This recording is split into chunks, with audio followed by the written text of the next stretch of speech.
hiu yang hayang ope tailak se muilana mong magatan buki tana po niyo yelak pa kawang pai chinga chapa anyo kawang pai ngaulak chingna jimpu kristana mailan muilan po na yanang hayang yelak pa teman Juday hayang teman mong chang lan se kawang depan na pa lokalay bucia iyo bukan bucia hayang kawang ngau chay bucia teman muilan haga mong chang chana juday chana menga tan hau se muilan de kawang yelak pa kawang men ma po na yanang hymn number ma walk okay hymn number 96 mamsa lena tainang speeding away hymn number 96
column the lima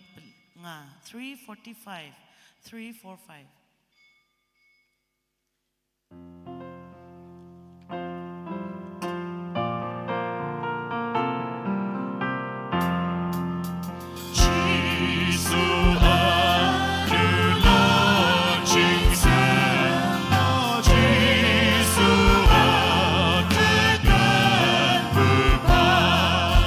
Sema we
mai ni.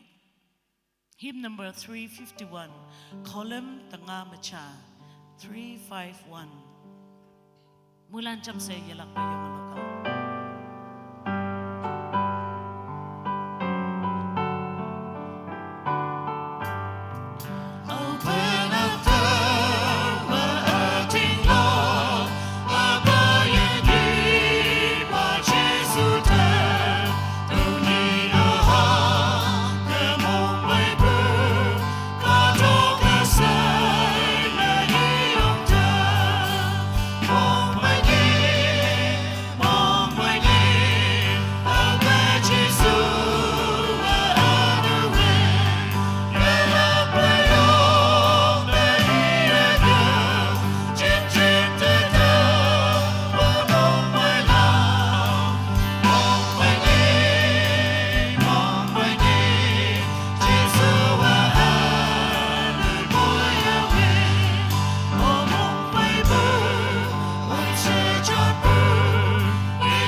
Belanda nak mai, tahu tini tuman pai lamui lak cina acau lai cah haki inang, jia lopu hem, yungwan pada mong mai hem lok tam tau, katong USA, yungwan pada mong mai pai yopo kum tau, isi sama mong mai hem pai pai ke, yungwan pa kawang se taipu aupiu tapi ia teman ling hayang temana i ciang, temana Katalan, temana i Katalan. Temana iya yompu mantop. Kamcing pitan te minyong papu pai ongtau, tau patapu ko te loa ongtau, ite minyong patau, hayang ite jilodo. Atawa kawang ngunang, ipu ba hayang cai bulan esete moy manba. Tau cinta wangsim pa angbu kebisiam pastor muwebu pumenok sa sanyu palan, hayang Otan minister lan hai retired pastor. Retired evangelist lan wo yang pumanok lungmelan tini om Yesu deputy commissioner pa wo yang konyak gazetted officer side government tu chong ma tu ling sau sanung pu konyak new palan hayang chai naulan ne kayu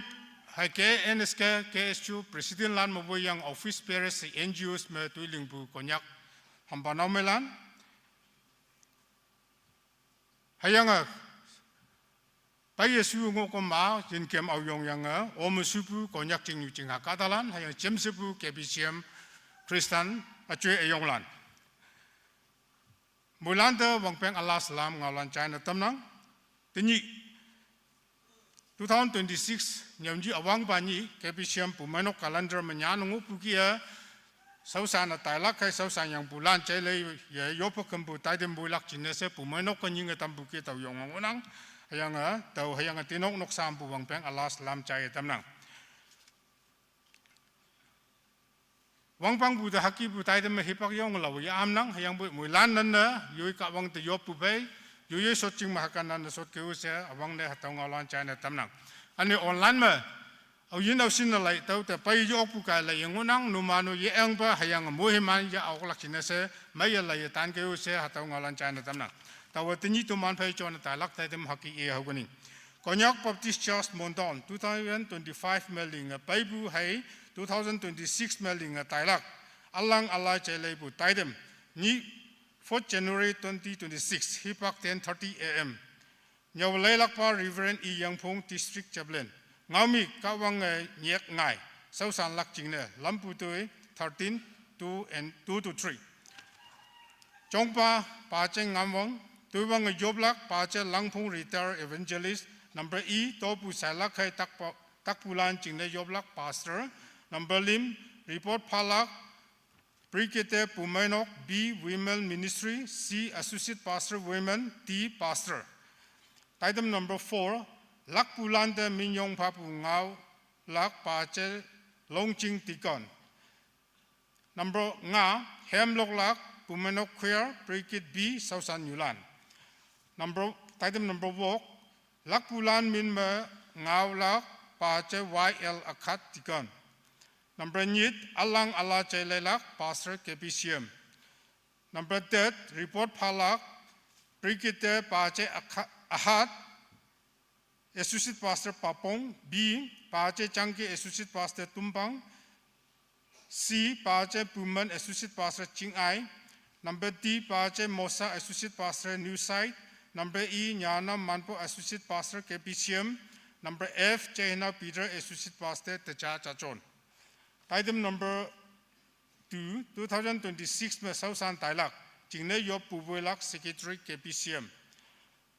pan kawang ngau ya apelak nyaw lailak pa 15 minutes number pan macha tuitim akhunga tuitim yoblak akhung npia i tanghwa number 2 manyanungu pukia pumainok me minsa ngu pu sausan yu palan stafflan je saipo mulan om kai senguna ta om ngu kolakse monghumna sa tuman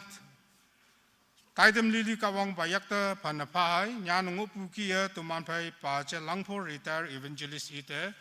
yoblak chinese tongna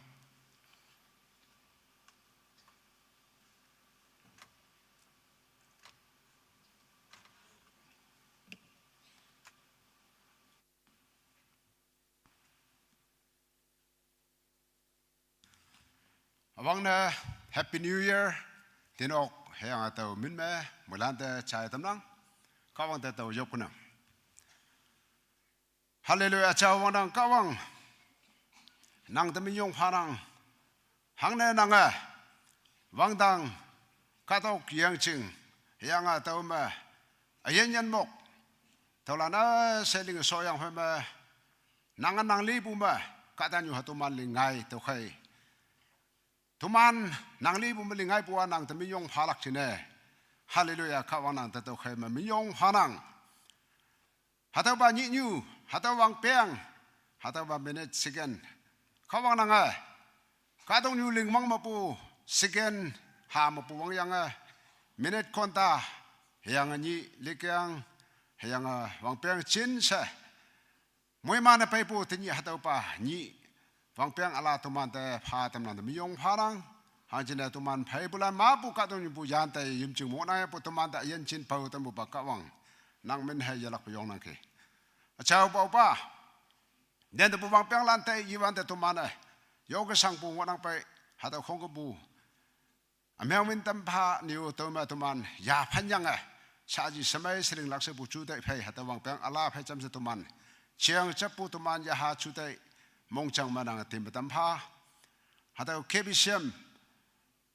pumenok ma etta tamyang phai wang peng mong ma hang sina so san yu palane yu yen hipak wong hngau phayang a nang angjing tu so khau tamak china se linga payang ki toran se okpu china nang minyong poi wang dang ka wang yelak pa tau ki chai lai tening ma pa ya nu alalan linglak china sa ausin le ya nu tani chao tama nu nang te wong yu yang aling talak hatau chai lai bu char shalak tai tam yong orang ka wanang te phanang hatau tai tam ba om mo yang poi om yo pu tak pa sang palan se heu ka wana sip si om si hianga chimata yanga sa tu mana không vui pa vui yanga mai tam ya alak lan report phalak anu lokalai anu nangaw ya pelak simel na pe tu so se akem tu ngui se kawana sip si tu man pho om hau se Jesu Christ amin mawang na kaw talan han bhayo nang talana so pa nang mong yo amen.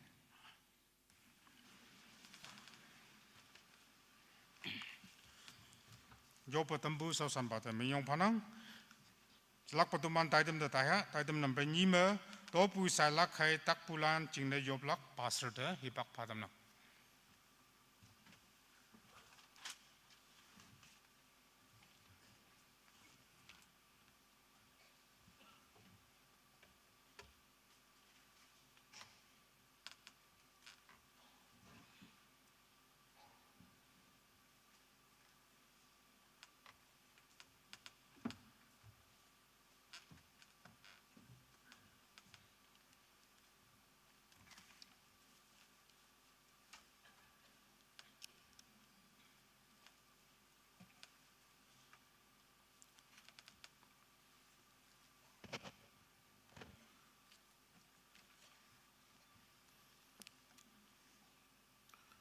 Tamana to bu ya pai bu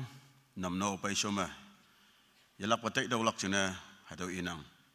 taw mo khalanda no man ching tai ha li ha meng na yedam lak ching na tian lak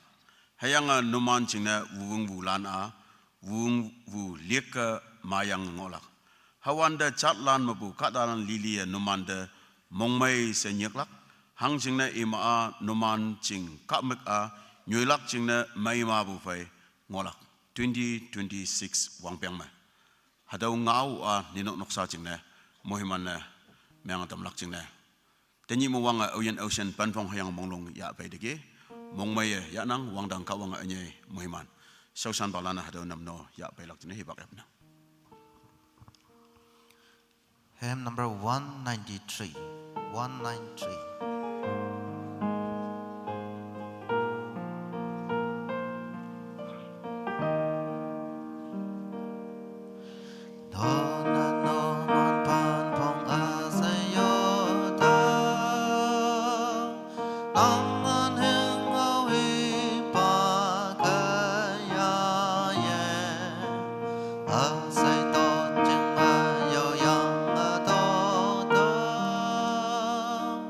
Now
mana ya pai bu to bu dang ma yalak pa moi man yu da ma hayang a kawang i a chau kim jing jen chon da wan da nyai wang ngwe tamlak ching na taman bai tikon pa je longjing u je de yob lak chen sa tong na Yoba Mohe mandamba Chao hayang a yen kawang Wang biang la Ayang a yuide Mohe mandambu yomabu Panbong ya apai bu noksa bongjong Mong mai do bu ya apai bu noksa bongjong Wang biang ala de pone Mong mai do bu ya apai bu noksa bongjong Takadin mai tambu sakine ya apai bu noksa bongjong Tôi sau đã tại eba minyong pha ya apai bu noksa bongjong tôi sau lili ma oka sanga ya apai bu noksa bongjong euyen au sin bu kata yoi da moe mandam bu yumu bu siang hengin ya apai tôi nyu nan ha me ha ying me hoi lai me yan ha yan mo me euyen au sin bu kata nang da to bu ya apai pha bu hyang a yen noksa de yalak pa moe manadam pha hyang tàu ba siang anh ina nang ang jing cha lon bu mai chôn na pai dai e be kawang nang de minyong pha yu pui sau ye lak be atam me pha hu yang pai de anang be akyang me au yen pai ngo ya pai iman do ngoi kala khi bak ching na yak kyang ba nang ai mohi man pha tham si chau hyang a yen kawang uba tàu ba siang anh in doi nyu na na simil lambe nang ang jing cha lon bu mai chôn na pai dai lak ching na namano tambalan ya hayak chu dai mong chang sei nang a chau tamba ayang a tu ba siang engin chau tamba minyong pha mohi manyu yo poi tolan sei uba nang mong a yo amen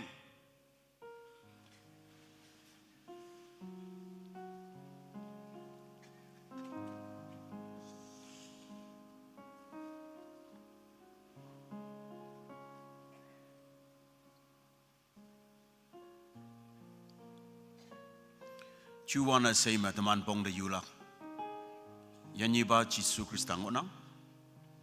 oyen ocean tanap mahi ima chu de wan ban ma ya ha ma to nya ya ngonang gi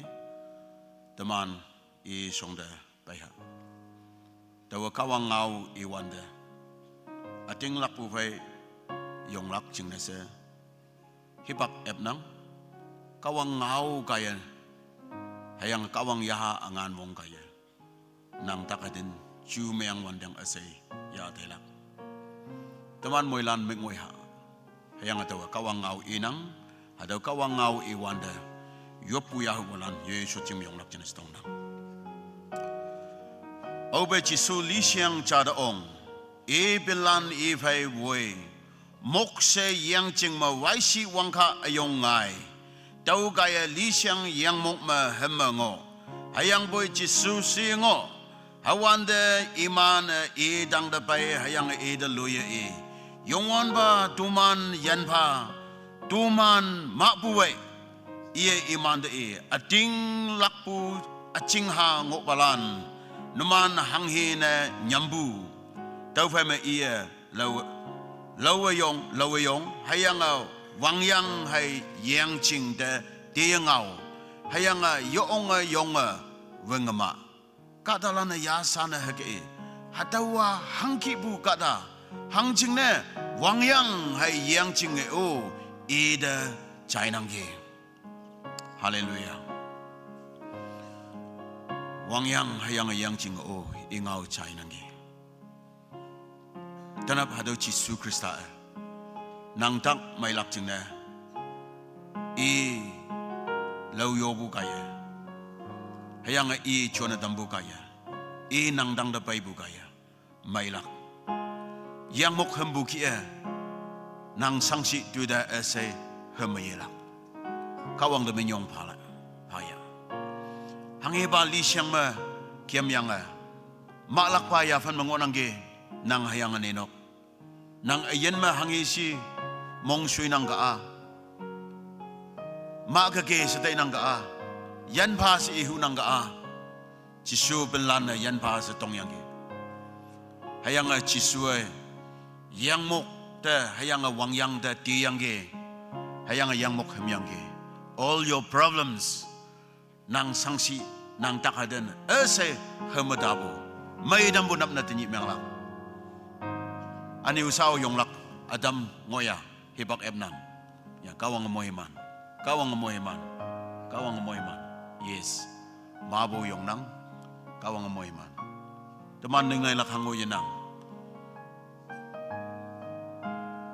haleluya teman cham serfanwa yopai pakya yopa haleluya achau ba ada ba yongwan ba kawang nanga angan wong chingne menyong bu phanang anya ina nanga kanying wang hal lingne yanyi ba chi so krista to ba kadong như de nang mu ka da na myang pa ye ya salang ne twiling yang ge peter enye tinyi dak ngobu leng me lam yang ngobu de wang dang kawang nang kaye anya ina chi so krista men me hayang ie yak chone tinyi dak mai dambu hado hayang takaden balan hayang angang Yesus Kristus dang da pai hayang takpalan saya ci hayang bai kasia sayang ang bulano lana dam yang gise bungawa mai me anya ina nyanyang ngonang dumana ating lang nang hadaw sagi cingne danapo hadaw ngau chamu dumana dai daw nang teman takalakpo iya ya hayang teman takaden iya gise ay saya hibai ibu kia wangdang kawang Yesus Kristus Duman takaden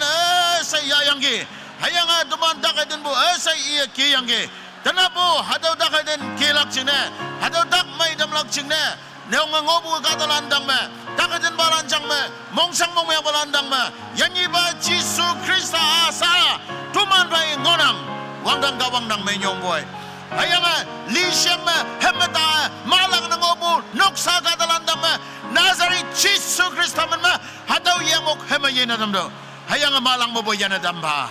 hayang hangi syung syang si tuidai kaya mong hem yenang ba lilak yaban ma mong suya tango nangge hadawa takai dena cancer daka yisigama aloba stroke daka yisigama mongjang takai dena hangi kaya kata jingne chamloi mongsang na dambuji obangdang gawang hadaw problem hadaw sangsi takai den say tanap nang songdiya apay nang apa ahaya acau kawang nang gaya hangge jisu belan li siang mabu ka yang de hemadalang mabu yanadam hadau kia nang gadalan tau mayong ngobu sayanadam ba haleluya wangdang kawang nang yanadam bo ayong bado takay deno may damdo yahang mo wangdang kawang nang yanadam ba hayang ayan jino pau damba uba kawang hayang lingbu juisaw mo opungin damdo taijing mo damdo hayang ada mongsangbu Nazari Yesus Kristus menjangda idam nang hayang ada luma idam dah nang mai idam bu ayong cina kawang nang menyong nang tolana sobana mongai ye amen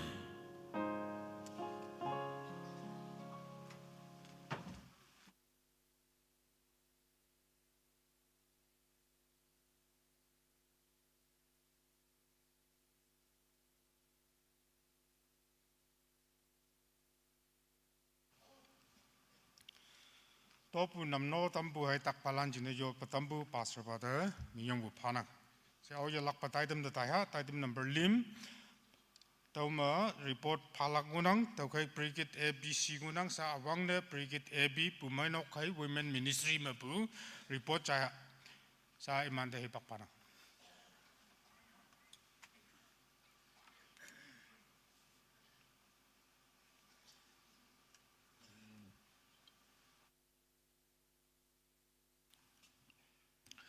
Tawa cinta wang sampai yang bu tinyibu taidam chongpa, tinyibu taidam speaker, cinta wang sampai ang bu teman pai kebisiam nyomba, jam sebu sosian balan, sosian yulan, bu manuk ma menken ngopu sosian yopalan, bu manuk lungmelan away jam bu Christian amalan, hibak hayang iyan mai cene kau ngende menyong bu panang. Tau secretary nemeng yang wang beng ngas buba pemanuk general report palak hibak iya namai tau hiti nok sare kau wang amoy mandam mucine kau wang temenyong bupanang au yen ocean wang beng ngamong me pemanuk tuling so shantai wande tàu hay tin nóc sa chừng này yupu macam yang ke yalak pemenyong bu panang sau wang beng aten chamong me yalak pe pemanok tuiling so shantai wande tàu hay tin nóc sa chừng này moilana yupu macam ke use namande yupu do bu pe request nameng bu dong alan China temnang tàu report pai be yalak pe tinya chum loi nan hat pu chừng này yupu kambu hipak noi yaw pa ke lenang date 9 to 11 January 2026 ching poi pumanok revival taidam ngonang hado counselor ne pumanok suching mong hambo bai to man bai pai che longching dikan pai che auto techa ward pai che hongying zaklom ward pai che aton ward counselor pai che khaupa ward counselor iman kata nga li tama ngonang tu ke tini yup yok ayam boy hatlam ya naman ching special yupuja ya tam lang onang tu ke ching malam lange mother church me kayo se naman da dong alan China tam nang chi union montown pray and fasting taidam date 5 hado ngai nap na mengkalak ngai nap pabong fellowship me yalak si nang tu ke chi union mong mongobu noksa nyulom palom mulan hado pray and fasting taidam kayo se president secretary lana pabo dong alan no yalak China tam nang to report hakia eganang hipak yalak china to samam se e thailak 73rd sepupa 2025 wangpeng me KBCM langpaibu annual general report haki onang date 4th January 2026 number chame Baptist members say nokten brigade eme yupo committee wete waibu nokten 4478 ngoyangke b me BTC ngopu nokten 2149 ngonang ana BTC manpaipu nokten 2329 ngonang d me budget hai membership habu nokten 2030 ngoyangke Baptist members sako 7415 ngonang ana natan 7348 ngonang total Baptist member 14,762 ngonang atawa BTC manpai bulano omyang ngonang 2025 me BTC paipu sako 106 ngoyangke natan 82 total 188 2025 me BTC ya taibu sako 36 natan 22 total 58 ngoyangke Baptist member tening bu wangbeng tening sachaya 2025 malibu sako 12 ngoyangke panmanyi natan panmatu 19 kada total sayang 31 member lan kadonyo moyan tayangke namranyi me ya hawoi people lamme yen ba paibu hai yende taibu KBCM pumanokte yen ba 70 ngoye paibu ngoyangke yen balan paibu miktakpia gospel counseling revival church visit meeting etc do chine man payangge iman da namnobu me sengeng taibu ha yeng smalambe ngau yak chai ma taibu 5,83,740 rupees saki ngoyangge number ni me allow 32 pumenok te yen taibu me KBCM kada nantoi 337 winyangke taibu muktak pia gospel door counseling revival camp speaker hai counselors church visit seminar training Christmas and New Year speaker and witness deacon etc haki tayangke winbuma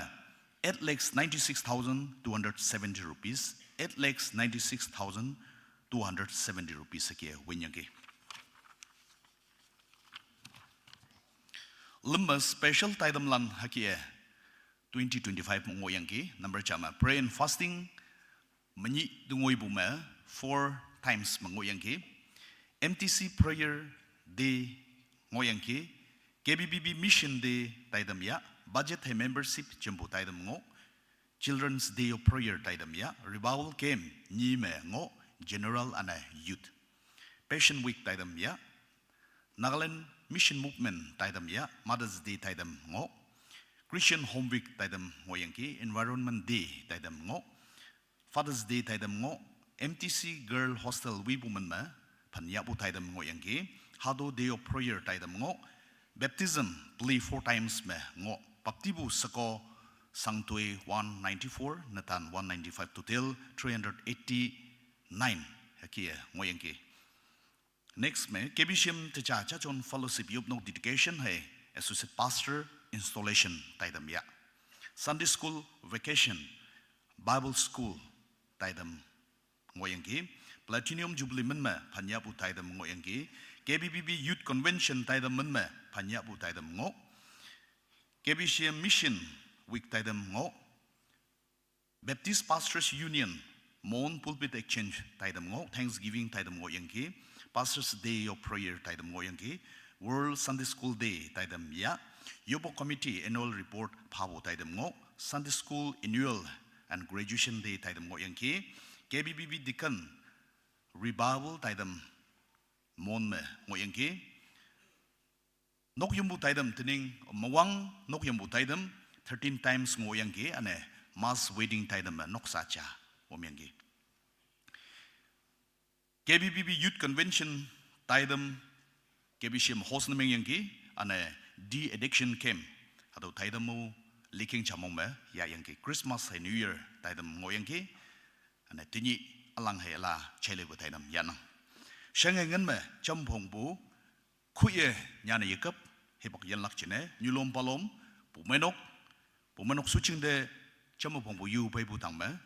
anyene Myanmar hay Arunachal hato lanu ome total 25,96,650 25,96,650 payangi hatome Siong Bunea CBCNA Platinum Jubilee Multi-Purpose Hall 15 lakhs payanga hato nokayong jawi tamyangi number ngame yulom palom he noksade jampu relief takpu noksalan Libu lang hon lak chine birthday maya ulan house dedication one shubu katok lembu landslide district hospital hai jail visitation felicitation programs send up wedding etc hado kipude pumanok suching chama phongbu phabu 10,96,000 ki ngoyange number wokma hanghau yak chai phabu yen balande kunyak natan inni wok ngoy phayange kunyak nikhok pan menyi ngoi phayang ke ana west coast lem nanjing ke phayang ke lem or nit me chalon bu me construction and development to show atama ke e haunang 2025 me youth convention hipakung ngoi bu chine pumanok sushan balan taman yong e short time lekata yang e guest house pastor no quarter ground floor me first floor me guest house 7 rooms attached with washroom and a kitchen hato lenga tamyangi administrative block lenga ministry adam jing soyang monang ana leng so show tu show monang hato yume youth office complete ne menga iman the handover mengyangki deacon board office tening bu wang bengman mongme solak chinangang lak youth women ministry office ana Sunday school Ministry Office tening bu wang beng mong masolak chine social balana tamana ge tamyang wonang water filter hado cha leng tamyang ge ane kitchen pakka kitchen akanime wong bono meng bu de lay leng tamyang ge pastor nok some returning wall leng tamyang ge mission tu show them yelak per reminder hake meng nang number chama MTC girl hostel 36 rooms wibu manso opa ngonang number nime district hospital monde 5 benches phayangi lemme alo pumanok lande sausane shonbu kadalana ki ngonang number chama nyanau ti sommat associate pastor woman nagnimora pumanok nyanau ti atoi associate pastor woman kunyak baptist pumanok choma kitima chenau ti monpai associate pastor youth dizi town pumanok I pastor ne installation in pastor ne interview mangayang nang chenau chatai sus pastor youth loyi pumenok paijai wai mansa missionary ralamri Arunachal Pradesh iching term mobang soyang teneng yilang nang paijai chokop pastor kam evangelist nokpan area hato iu pastor interview me omyang ukha pumenok me posting to yang nang chenau chingne missionary Thailand nyanau ngamyen associate pastor youth Nenu Arunachal Pradesh mengonang ane nyanau ngulem associate pastor woman longkai pumanok me sushan ngonang Plime, KBC mission the sponsor na mengbu nokten yulom palom hai akung 218 ngonang ngame sponsor mengbu hai jampulan hospital chaplain de mission trauma chama painang nime Bible student lande jambu full sponsor 7 students de phayang onang scholarship hai mess fee phabu 41 student de phayang onang pastors evangelists home evangelists teachers hello lande sponsor phabu tolo phabu 38 kada ngonang.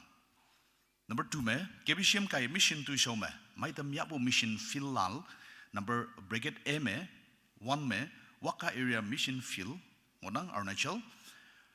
ni में into Bhutan Bithil mission field ngonang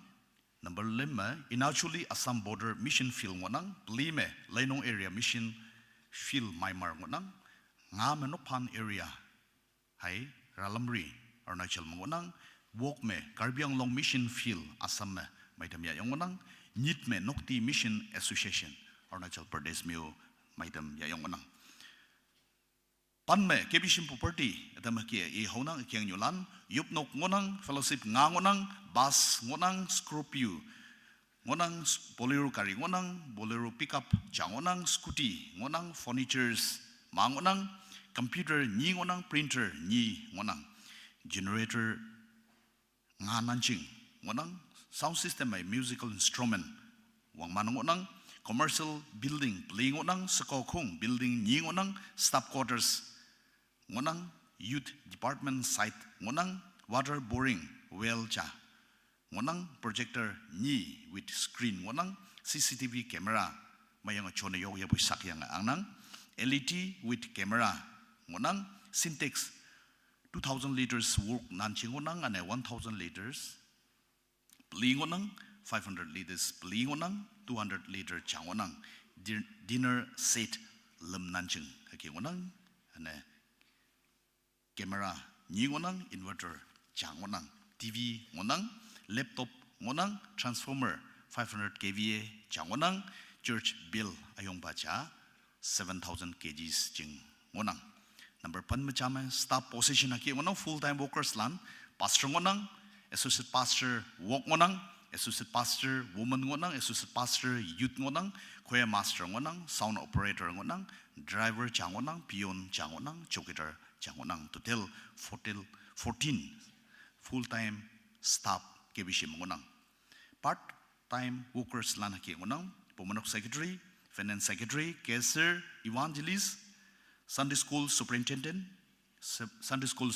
na training matang full-time appointment lak chene tum yang ngonang Sunday school teachers 45 nanjing ngonang computer assistant ngonang assistant choir master kam youth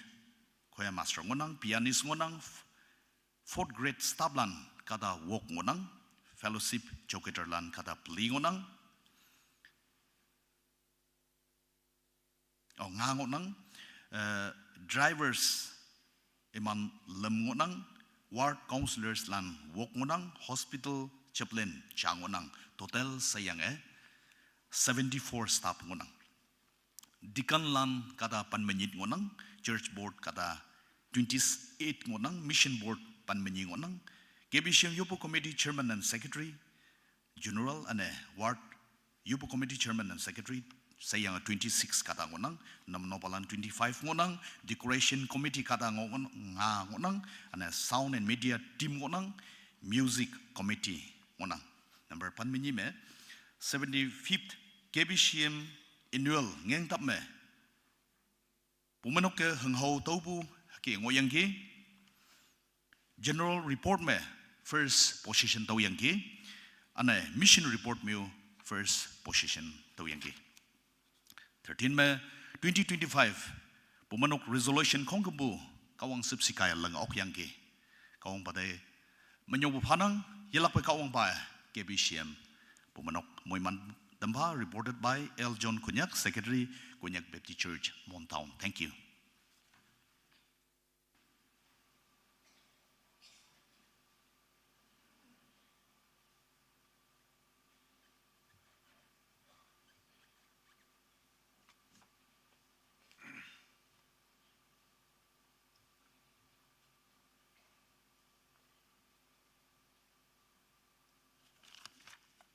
Mungshumpa Debu Tanapu Soching Weba, Speaker,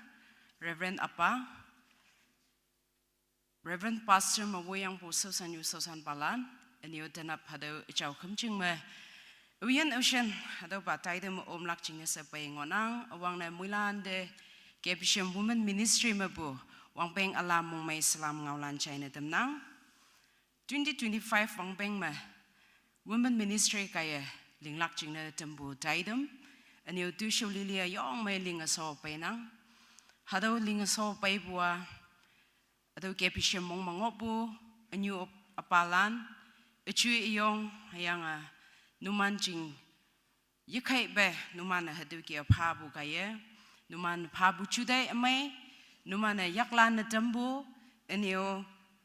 Yakua, dwelling bo, Hado Lili Gaye, Opungonang, the Kainuman Muilande, Mong Mainang. Mulande kawanga mui manpa. Sa the report e de lak okusin ekeng nyulan en yo shop e lak chingna sangang nang de kenu man mulan na may changokai. 73rd Sepupa 2025 Kunyak Baptist Church Mon Women Ministry kaya linga paibu report. Date 4th January 2026. Number 2025 Wangpeng May Kebishim Soko Sangtui 3,266 ngoyangge. Ni taidam lan ya achuna pay bulan. 1. Liking we awang banap dead 1 taidam word wise ya apenang. Number 2. Liking me second week hot cleanup revival service ya apenang. 3. 27 February 2025 na wamnyu manga Widows Oil Ministry taidam ya yangge. Enyo chambu wamnyu lande hingau payangge. Number 4. 10 to 12 February 2025 mong may KBBB Bumenok Tegon Searching Revival Taidam Consular na Mengyangge. Number 5, 24 to 25 April 2025 mong may Women Ministry Seminar Ngoyangge Akeng New Bloom Where You Are Blended. Nang tay nyoy may Pengto. 6, 12 to 18 May 2025 mong may Christian Homework Taidam Chonyangge. 7th, 5th May 2025 Yaktoy Handicraft Champu Taidam Ngoyangge. 8. 15 June 2025 ni Father's Day taidam ya yangki tawni paibu palande hingau pa dem yangki. 9. 5th October 2025 ni auha jambu taidam ya yangki. 10th 24 to 27 October mongma ngopu KBBB Youth Convention me Mess Committees Sanitation and Receptions Committee me om yangki. 11. 9 November 2025 ni KBBB Women Ministry Mission Project Taidam Yayangge. 12. 22nd November 2025 ni Women Ministry Annual Meeting Wayangge. 13 November Ligeng Mongma Noktan de Charity Box Mabungin Sayekem Yangge. 14. 27 November 2025 ni Pile New Sakolan Businesswoman Launching na Taidam Jaffa na Yayangge. 15. 1st December 2025 na Advent Christmas hay Annual Day Taidam Yayangge. 16. 14 December 2025 ni Baptist Women Union Montown Advent Christmas host na Mengyangge. 17. 2025 Wangpeng may Baptist Women Union Montown Joint Fellowship Service 6 Wok Ngopuma Omyangge. 18. Nyawalibu Yopkambo Taidam Yapulan Hagangonang. Bracket A, 2nd November 2025, Pumenok Paingonang. Bracket B, 1st February 2025, Keneske, Hay Women Ministry Sayang Ya. Bracket C, 6th February 2025, Ni Sausanyulan. Bracket D, 18 July 2025, Ni Sausanyulan, Nyawali Yupkampu Paicham Se Baptist Women Union Mondown Chain of Prayer Ngoyangge. 19 Gebisham, Mongme Ngopu Fellowship Churches Lande, Taidam Fanaya. 29 March to 23rd April 2025 Mongme Kemyangge. 20 KBBB, KBCM, NPCC, Baptist Women Union Calendar Mangopu Hay Tembu Taidam Lili Maidam Ya Apayangge. 21 Civil Society Hay Allow NGOs Lana Tembu Taidam Me Oma Payangge. Lim Mondown Wangon Mong Malinga Baibu Hakangonang. First, number 1, 20 February 2025 ni Rehab and Crisis Intervention Center KPPP the Fellowship Cha Ya Anyo Jam Pongbu Pa Dem. 2. 28 February 2025 ni All Age Home John 3:16 de visit ne mengyangi. All age kata ban de jambu payangi. Number 3, 19 April 2025 na Esther Sunrise ngoyangi. Number 4, March Liking Mong me Touch and Care Ministry linga payangi. Touch and Care Ministry me haka linga pay. Bracket A, mukpombu kata ni tang de taye yope kambu yatem anyo singangin me jambu payangi. Bracket B, nganyu ngabalan mentally disabled kata lim lan de yak yue namano dem anyo hahaying hay singangin jambongbu payangi. Number 5, 11 July 2025 ni District Hospital Mon me jail chaplain hai District Jail Mon me jail chaplain hai 56 inmates lan fai prayer fellowship yayangi. 24 July 2025 ni Baptist Women Pulpit Exchange taidam ngoyangi. 7 Pumenok te KBBB Pumenok Tigon Searching Revival taidam host na meng wande Women Ministry kayangin rupees 50,000 jambu payangi. Number 8, KBBB de Jambu Han Fire Pickup Lot Cha Payangi. 9, KBBB Women Ministry Mission Project Tengin rupees 4,62,580 Payangi. Number 10, Sales Staging ne KBBB Women Ministry de 2-person ngin rupees 4,220 Payangi. 11, Baptist Women Union Mondown de membership rupees 3,500 Payangi. 12. KBBB Youth Convention de Chambune Pumenok Tengin 7 lakhs Payangi. 13. Taksangbu Libu Nokyambu Mo Langhon Bu Hai Hingau Pabu Sayanga Nokten 134 de Yup Kem Yangi Jambu Hai Hingau Haki Epa Nigo Nikok Oha Wong Hohelai etc. Ngin me 2,21,900 Payangi Jamapongbo. 14 De-Addictions and Rehabilitation Center Tamong me Revival Service Yayanki. 15 2025 Wangbang me Namnonyu Hai Palan Nantui 156 Payangi. Pali Outreach Ministry 1 me Pumanok Year of Mission min me Women Ministry kaya Nokfan Baptist Church, Awakening Come Leadership Training sponsored na Mengyangi, Anyo Yup Nokwi Bude Jamneng in rupees 50,000 Payangi. Number 2, KBCM Women Ministry Mission Trip, Sikkim de Tayangi, Anyo Naka Christian Fellowship me Taidam Yang rupees 20,000 Payangi.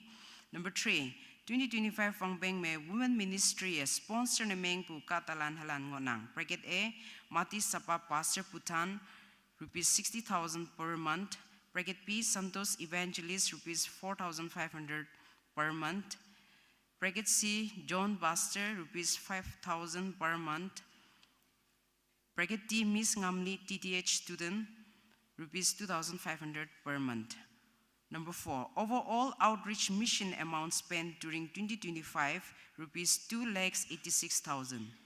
Number 5, Women Ministry de Jambu Pabulan. Number 1, Numa MK Walaward, Liking Leb EA rupees 5,000 pa Bayangi. Number 2, Numa Wanchai Longchang, rupees 5,000. Number 3, Numa Si Angep Uting, rupees 1,000.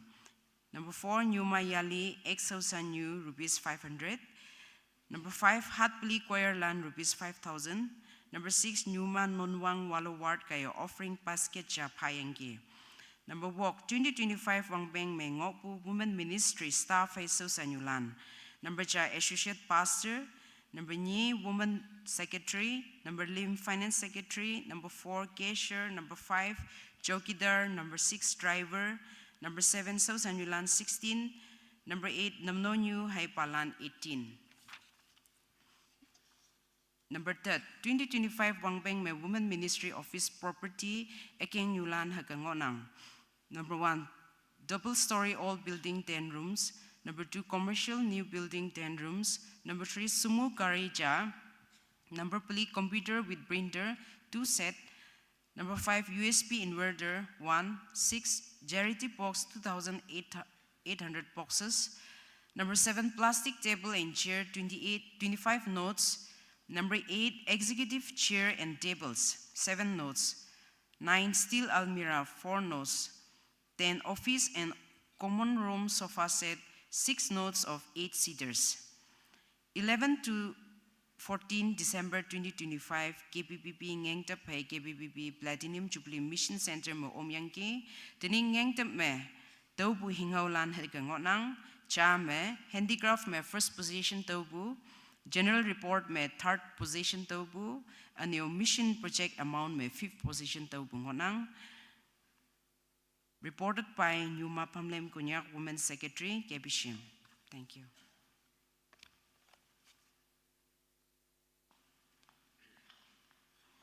Yalak pat item continuation. Break C me Associate Pastor Women. Break T me Pastor KBSHIM. Nida hipak capem jasa para.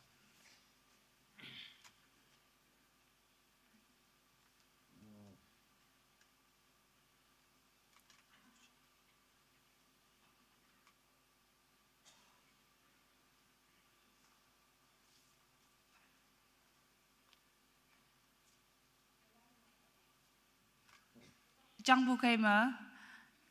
address na menga ta ngo Taman Women Ministry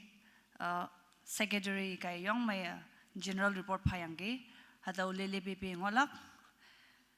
brief report for the year 2025. Number Jama visited all age home, rehabilitation center, Chel Hospital with prayers and token of love. Sha Ehau Bulan, All Age Home, Rehab Center, Chel Hospital, Landa visit na mengwanda, Kawangau ya apayangge, anyo with token of love. Number 2, Associate Pastor Women's Seminar Mission Center, Mangopu ma omyangge. Number 3, visited all the fellowship with small token of love and shared the word of God. Hadaw taman pay fellowship nga ngopuma taman Women Ministry visit na meng bukawang ya payangge anyo imanda yafan fefen yang token of love payangge. Number 4, Nokfan Baptist Church Arunachal Pradesh the Women Ministry kaya revival sponsor na meyangge anyo taitam speaker na omyangge. Number 5, Women Ministry Seminar overall initiative ya payangge. Number 7, Prayer Homes Landa token of love pay with the waya kemyangge. Number 8, 2025 Baptilak Sukolanda Bible Study Payange. Number 9, Care and Touch Ministry ma Sha Ibu Nganyu nga palan Mukmau napan palan Yijima The Friendly Apple Catalan pay Yakyu tuiling payange. Number 10, every Thursday had been up station mango budangoya Kawangaw ya payange. Number 11, every Friday hat ngani shubu kia takpalanda yopakem nang anyo daw makawangaw ya nang. Number 12,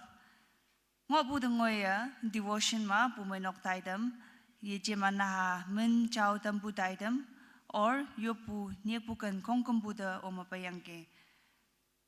Hataw lan ngonang hataw every year resolution based na mayang put taidam lengapay nang hayang boy 2025 wangbeng mo wangyanga new resolution adopt na mengbo KPPP kaya hadaw Care and Touch Ministry tamana neglected persons nganyu nga balan mukmau napan balan differently apple katalanda church yijima ministry lana mayanga yakyu tuiling bu yango ayang boy pangchum kaya hadaw nyanga tambu tuisha mo lengwanda it has impacted a lot nganyu jada tamana nga ba jada tamana namno wanda hadawa young influential jana anyo hataw lengbua tamanjing na real ministry awheo yilay bukata jada neglected person the churches initiative ya buha tawa yong may buto siyang boy anyo lengatay lak teneng buwang peng mo hataw yilak ba not just the church hayang boy prayer homes la na hataw lenga ngiwan da yong among maya nang I appreciate anyo yilak ba lenglak ching na hataw nan peng nang halan ngo nang anyo teneng tawa report pabu akam na menglak taw kay just a small word of appreciation taw hadaw lenga okapay buwa apay jam sabu saw shanyulan kaya imana 10 years 8 years 5 years 3 years continuation serve na mengnang imana nanmi yitaw ba day and night yanang ni nang anytime pumanok to siya ngay wanda lukbu saw shanyulan kaya hadaw tu show okpunge tambunganang habai hatabai chamsha taman bai drivers lambang wanang uncle raju wanang anytime anywhere taha shema taman extension of leg taman ya yungoi bukan dekari ngoyanga iman driver lan nan phada ubuda hata tu show okpunganang hatabai chamsha every Thursday every date one suko tu show kong kumpu chama pangbo namno yulan noman yak yu tu ling tau buda hatau ministry 3 years term ajing yong mai shobong anang tau jing na tau yang tinok noksha phayela khango yinang but I pray kawang tu yop nang noman aupe yakem ang na tatam tinya noman che tau he report panang hayang boy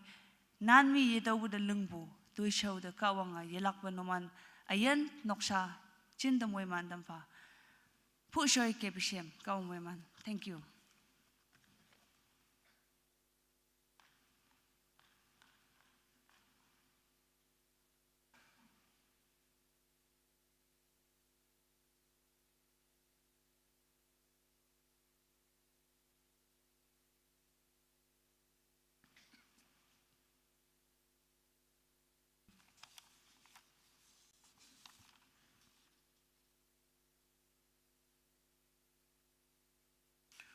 Christama kanataibu,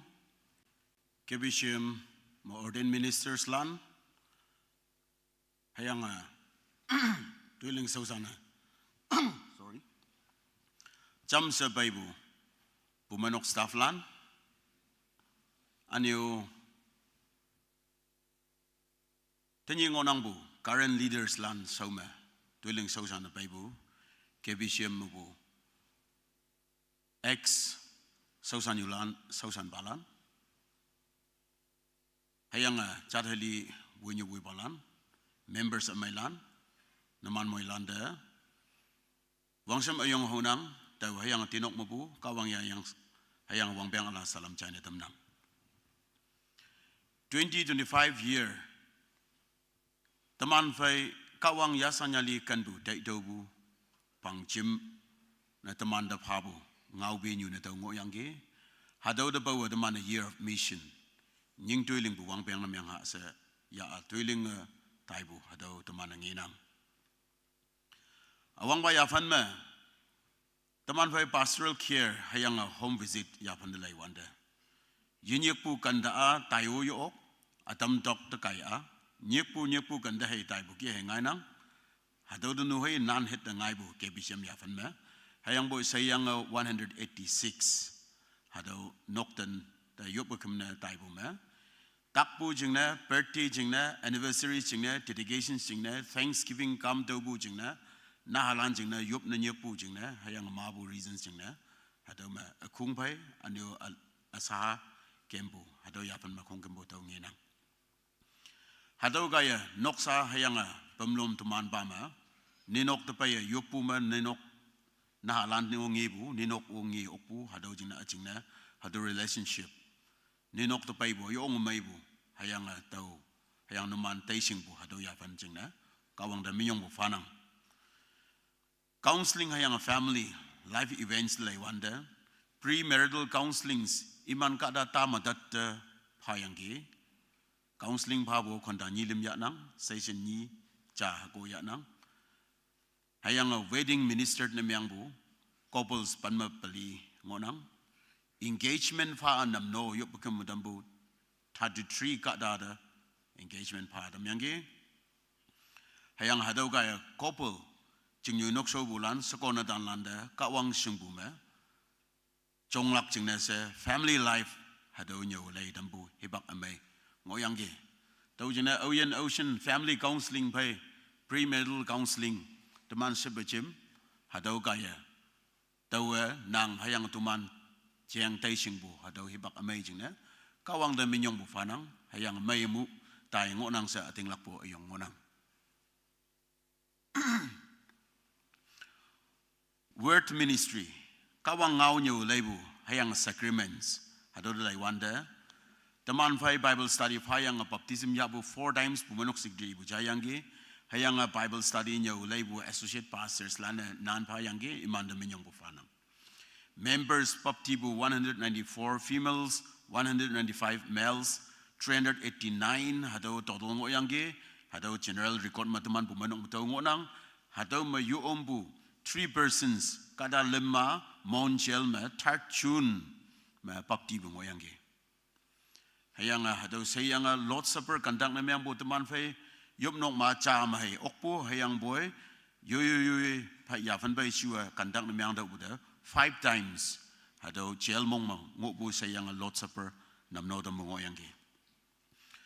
sermon tim dayang anyo laibu Sunday devotion ma halim hadwok yop nok ma cha cha ma chan stonang colony fellowship ma cha cha ma dainang yang bo anyo revival came as seminars as jubilee speakers kibu seminar class Taiwan da came jare dai ma wok mangaw na atau ki ya fan sai wanda 102 sermons delivered na myang lakchina kawang hipak amai moi man dam yang ge teman pumenok ma akyang nyu ma nya na book of Acts Bible study ya fan manya ulaibu alo topics lan pe saya da ngoyang ge funeral anya na libu sakopan manyi natan panmatu ngobu hado minister na myang bu associate pastors lan hayang atau sa tumana jamsa namno paibu hado ngonang church discipline and restoration pumainok ma wongpong na myang bu jinese min atpu min ya yebu ma min atpu 78 expel na myang bu ngoyang ge hayang anyo pumainok ta anyo min ya yebu 96 hado ngoyang ge hadau gaya pumainok ka responsibility ya nang hayang ating yebu ngonang anyo individual kawang sipsi songda anyo lai yina tambu ngonang administrative yikamal lai wanda taman fai tikon board meetings 52 Sundays ngonang hayang 52 Sundays aja saja tau saya bio tikon lan je saibu hadawa yin kem si wanda tau jingna 52 Sundays, 52 tikon board meetings ngonang, even weekdays ngonang bu. Hadau ki kebisiam manomana dwelling sosan bulan manomana singnang hadau ki ngonang. Church board meetings and mission board meetings sayang 8 times ngoyang ki. Youth convention ay tawda bawa youth convention of Platinum Jubilee jingna say tamana several times hadau tamana meeting ngoyang ki. Office working days, working hours kebisiam da taw hadau pa yatuk alay buda. The man KBCM office working days are 365 yang. Ni jao office Japan yang. Hayang hataw staff lan ya panu jama tai lelang ona, tikon lan ya panu jam tai lelang ona. Sausan yulan sausan balan, tumana iman de minyong palak hadaw gan ngonang. Sunday o yekapu, Christmas o yekapu, New Year yekapu, fasting day mo yekapu, ni jao Japan. Hadaw ki bu ya fan me, teman pumenok sausana baibu hadau administrative yikom haga namno baibu akyang matau China damnang hadau gaya pumenok tuiso yubu kambu planning semenlampe mai dainang hayang jama tuiling sausan bu landek minyong bu fanang mission hayang outreach external ministry yikau lai wanda konyo ngole lap jingna se taibu game speaker ne pumai ki bu chan lu chu hai ngang jing hai nokpan de ni hai limada yang ge anio wanjing hayang lau chubli yande kempu mabu ngonang adawa hami konyo lak times ado matai debu haki ngonang hospital visit ching na se teman fai jail hayang hospital visit 5 times taibu ado ngonang hayang KBBB meetings hayang program 8 times omyang ge anio allow program KBCM na yichibu allow program aat ta taibu 23 times ngoyang ge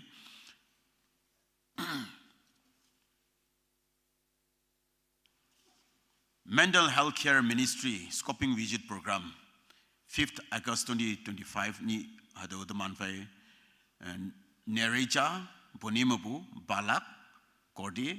Ahmedabad mabu hado resource person ni yang teman fai seminar ngoyang ge hado 2025 ma teman ministry alaja na wangbu hado wangatai bu hado report ai panang hayang hadau teman fai mental health care in partnership with ECS Tunsang hayang teman fai China Pengam tau mo ya China Pengam where are you Pengam mo ya yang ngo subo ya ngô sĩ vụ dùng rú chậm ô u tôi có mà lại tóc phê mẹ thì con ujai wang to inok now siang short ke please hadawa tamana ECS office through me kebishim macam matuling sausan lak ching ne se mental health care related ministry me community facilitator ne kebishin staff cha ne ya nang hayang 5,000 e ching ne salary support 5,000 na kebishim ma phanang 10,000 na ECS headquarter twin sang ma phanang hadau ki ya hadau ministry take up ne mental health care chude ta taman mai anglak pau teglak hadau ministry kebishim ma wang atai ya atai ba hadau e damnang hayang hadau related ma TOD program 12 to 17 January 2026 me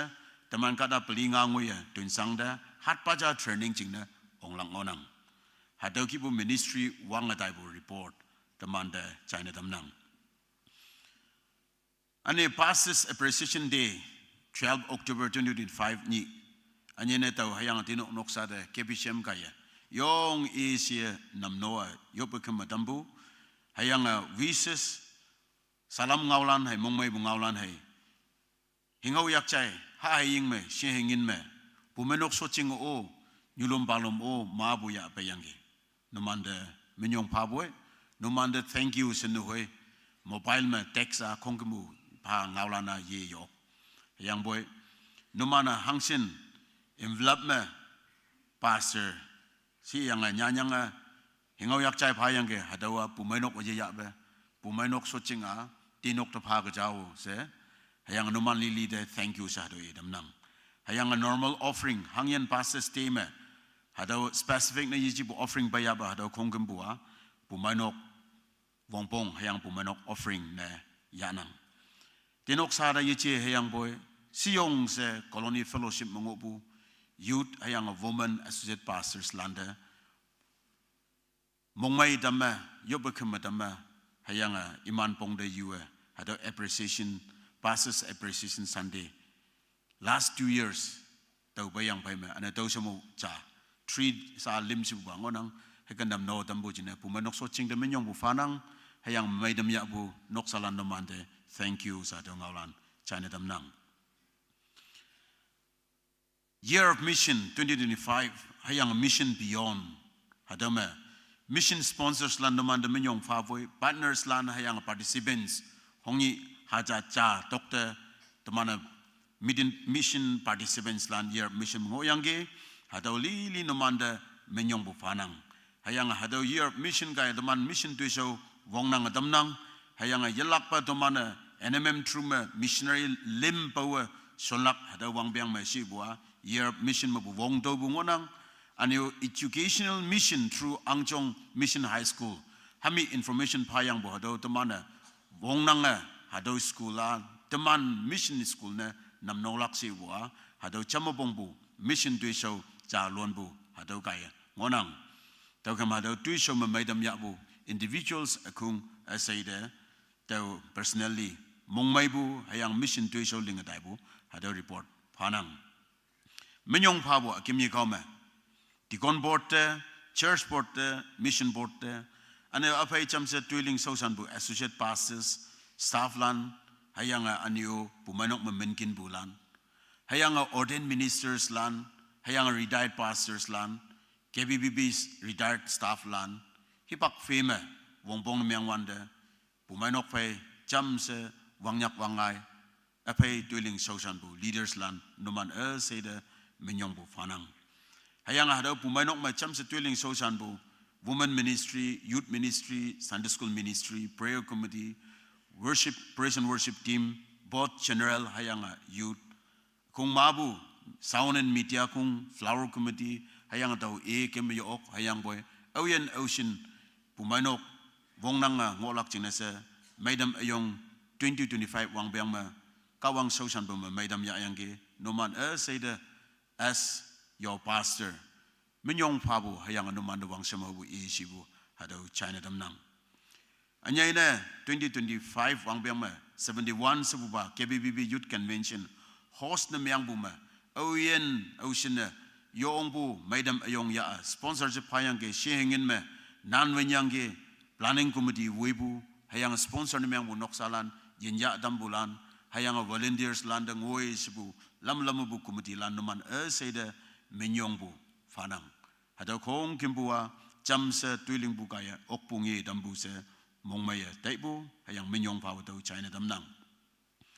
hayang anyai na menyong pau bua apai jamse hayang bumanok socheng jamse tuiling sausana ngobulan tening term sobu jingne lebu jama teman fai tikon uje akat kie hayanga anio Sunday school superintendent kie mabu sausanyulan term ngoi bu kie oyen ocean wangpiang ni limbong me apai jamse tuiling sausana bayangge hayanga bumanok ma noman wangpiang nga hayanga pan tuiling bayangge nomana lenga bai bu tui show jingne pastor's office hayang pumanok soching kaya thank you hayang menyong pabo hado China damnang numan fai chamse tuiling so sang lak jingne kawanga ani ba wang piang lan mo opportunities phagalak se do yobadanang wang piang ala fai chamse teman so yede Taiwan de anyai ne ating lak puma pumaya fan ma chonglak hayang sepasabu hayang nyemda mai buma chonglak hayang mission tuiling bu hai kawang sausan bu ma yalak pa chonglak jingne teman moilan kawang da ating lak bu fai cha da yop pa chambu fai ya hama tai hanga ngolak jingne anyai na mong hembu fai nomanda hado nyomba report chalia padam nang kawanga kebisiam noksalan asede mohiman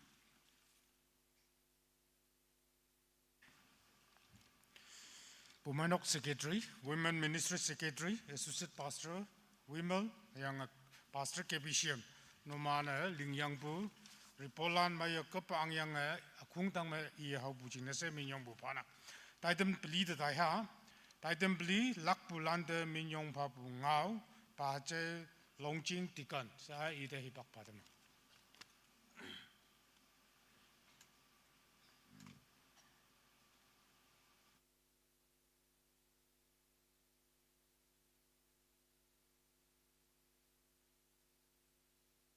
Moilan dan ni mai tenok noksa hayang pumai nok shooting mabu panghade wang biang ala selam ngaulan awang China wang na Chai tamnang tuma sibu tenyi bu taidim jongba yi no nang bu speaker tenyi bu speaker yi no na siang bu KBCM pastor Susan Balan Susan Yulan ordained minister lan konyak hamba nau mai ayong lan hayang praise dan amailan in game awyong subu konyak kadalan pone yanang hayang minyong bu ngau Chai damnang tenyi tuma ngau ma ilak tu yang bui lak pulande mong mai bu ngau ilak jinga minyong bu ngau pa mai ilak jinga yong nang tu kai tenyi ocean bu tuman pai Susan ba associate pastor woman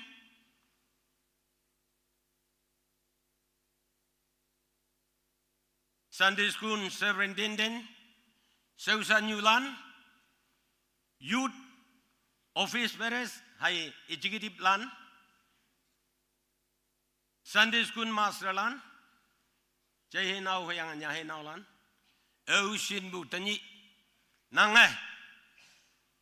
pumai nok ka ita phabu ki ita phabu wang piang me nang tuiling sausan tanyi lakpu de ngoye nang tui sau ching pumai nok ka nang da minyong phabu hayang yalak pa mui man ngau ilak ching yong nang ang sin nang tuiling social na payabay nang daminyong bufanang hayang yalak pa kawang moy mansi ane kadong nyu jailei bu kadong nyu namyang dau de shooting hai lei nang lak pu si lak aji tau yang bui nang de shooting lei jai wan de ngai ni pu mai nok tau wong bong namyang bu hi bak ma nang nan yam glak pu mai nok de nang yahu bu hi bak ma nang yam wan de yalak pa chan bu ngok gai hayang oi bu ngok gai u se yalak pa shooting lei jai balanda tani to ngau chai adam nang de nang ling pai bu pai fen hangu pa yo klak to yang bui nang ling pai bu toi sawa kawang ma bu moy man yalak hayang kawang hai moy man palak se moy lan chu dai mong jang ma mong yong tan ge yu se to ngau chai adam nang sa angau halan malak nang sa lak pulan de ngau ilak hayang yak chai hing ho falak ching na bu mai nok sigi de hi bak pha adam nang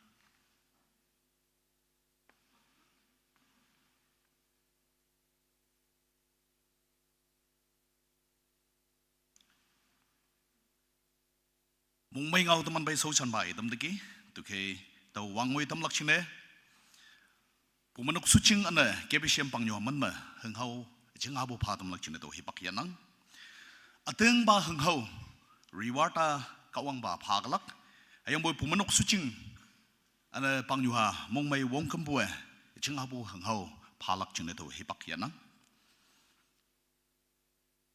tening lak lak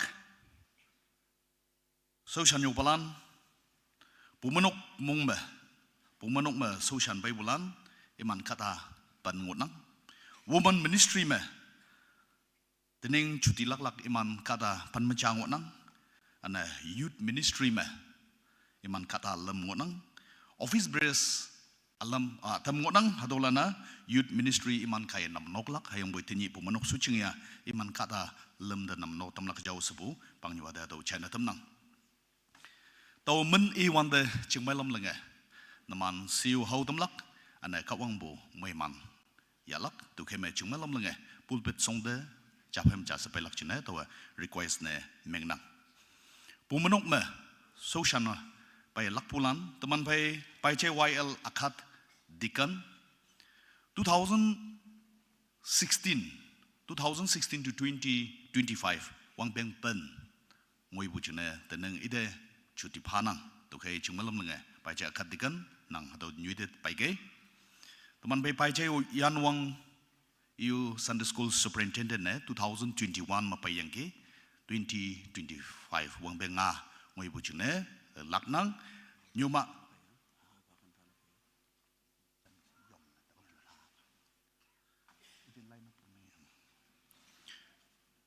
tàu minh bulan ngay yang atau line up nemeng yang yong ke akong de si hau buneu menglak nyuma kapsuk yup committee secretary tumpang 2016 to 2025 wang beng pan mong ma sosyan yang ke anya nyuma panghi yup committee secretary chachon 2016 to 2025 mong ma wang beng pan mong ma sosyan yang ke nyanau Li Chao Sunday school teacher 2007 to 2025 mong ma sosyan yang ke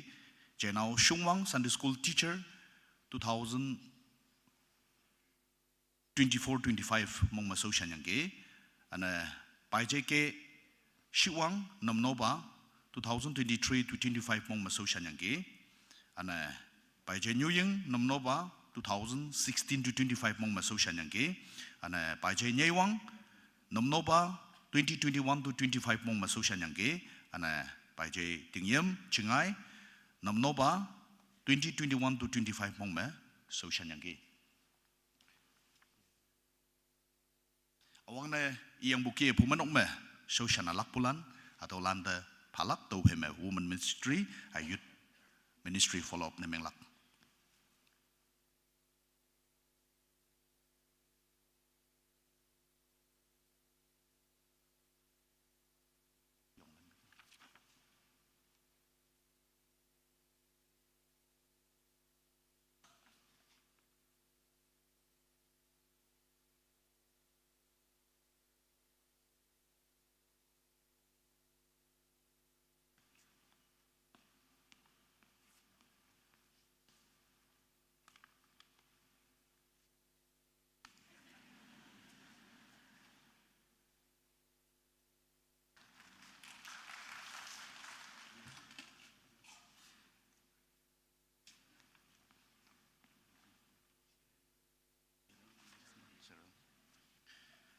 Yuma Kapsuk, Yubu Committee Secretary, Tumpang.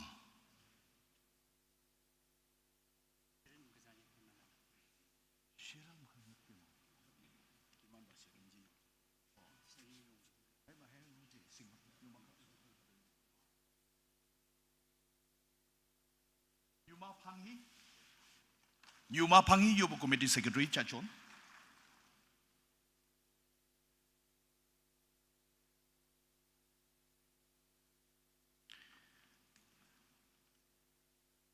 Now Li Chao, Sunday school teacher.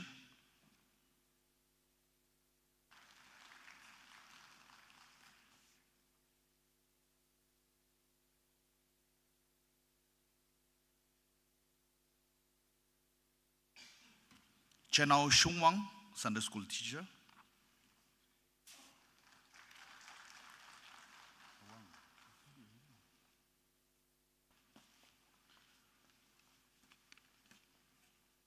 By J.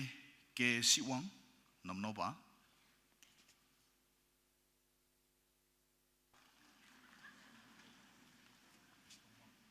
Shungwang.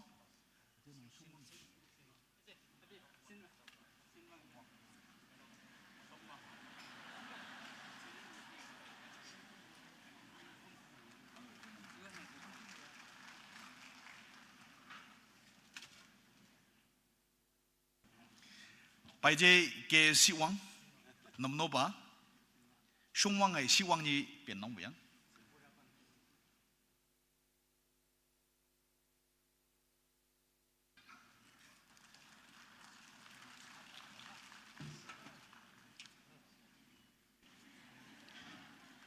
By J. New Ying, Namnova.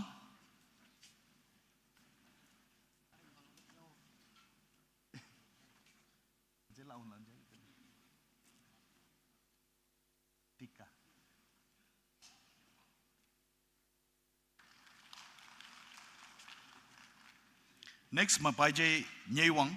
Namnova.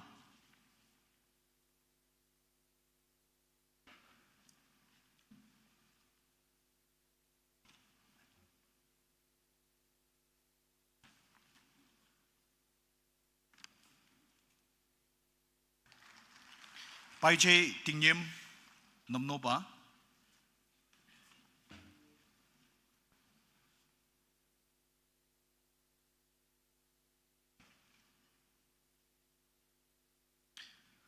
Pumanok mabu tening halan lakyanggi sa woman ministry bulan to men e wande chaphem cha se chingmelam langa to nyude pailak chine chana tamnang Nyuma Timotion Associate Pastor Woman 2023 to 25 mong masosyan yangi Nyuma Chuime Sosyanyu 2016 to 25 Nyuma Nguntok Sosyanyu 2016 to 25 Nyuma Linyu Sosyanyu 2018 to 25 Nyuma Mongmat Sosyanyu 2018 to 25 Nyuma Tongam Sosyanyu 2018 to 25 Nyuma Yengam Sosyanyu 2018 to 25 Nyuma Nyinli Finance Secretary 2021 to 25 Nyuma Manhi Namnonyu 2018 to 25 Nyuma Chailem Namnonyu 2018 to 25 Nyuma Ngepen Namnonyu 2018 to 25 Kata Panmacha Tening Man Chuti Ya yang laknang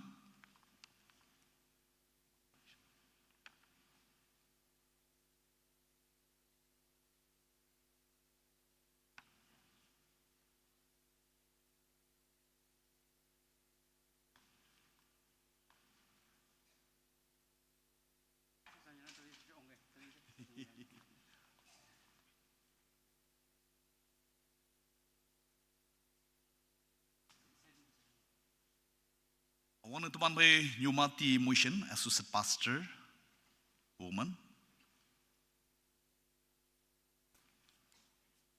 Next man Nyuma Chui Mei Soshanyo.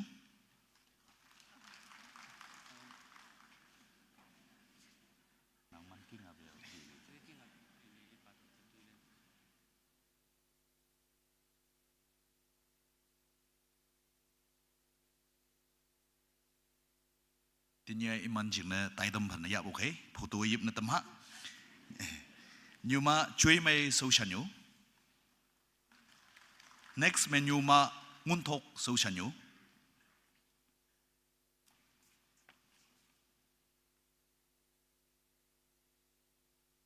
Next man Nyuma Linyu Soshanyo.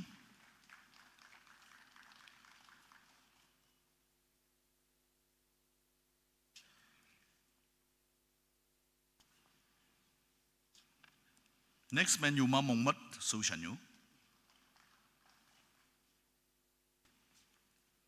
Next man Nyuma Tongam Soshanyo.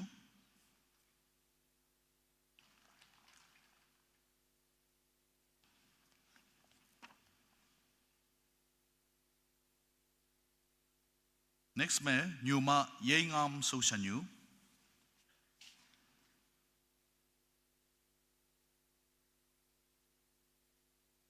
Next man Nyuma Ngilli Finance Secretary. Tinyi ya om wi dang buyang ayong boy alawlan atam yung yang yaw boklak.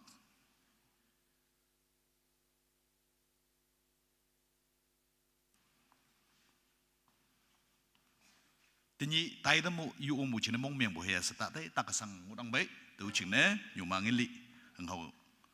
keser nyu padam nang Nyuma manhi nam no nyu.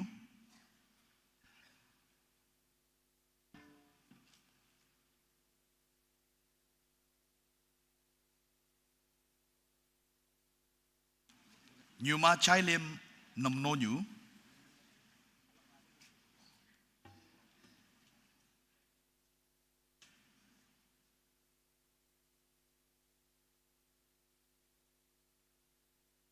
Chai Lim.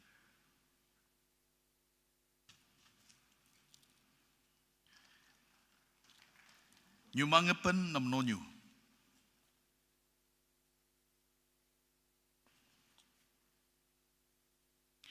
Woman Ministry Melan Iman Kata Panmecha Teneng Laknang. Youth Ministry me teman bay Nyanau Nyaying President.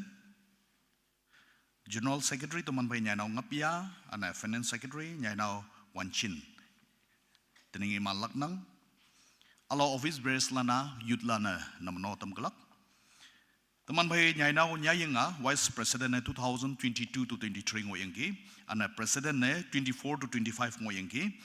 Ana Nyanau Ngapia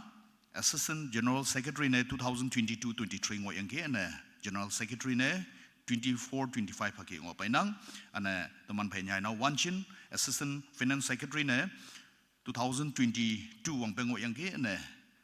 Finance Secretary 2023 to 25 iman haki ngopainang. Awang teman bay Nyanau Nyaying Youth President Depana. Next me General Secretary Nyanau Ngapia. Lem Finance Secretary Nyanau Wanchin.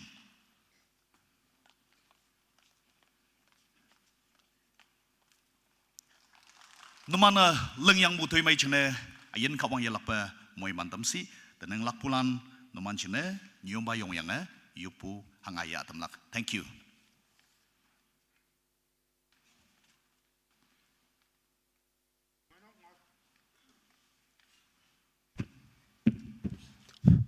Pumanong ngasong me di maang bukia tinji hipang ngoi tawa ausin aujen sausan yu balan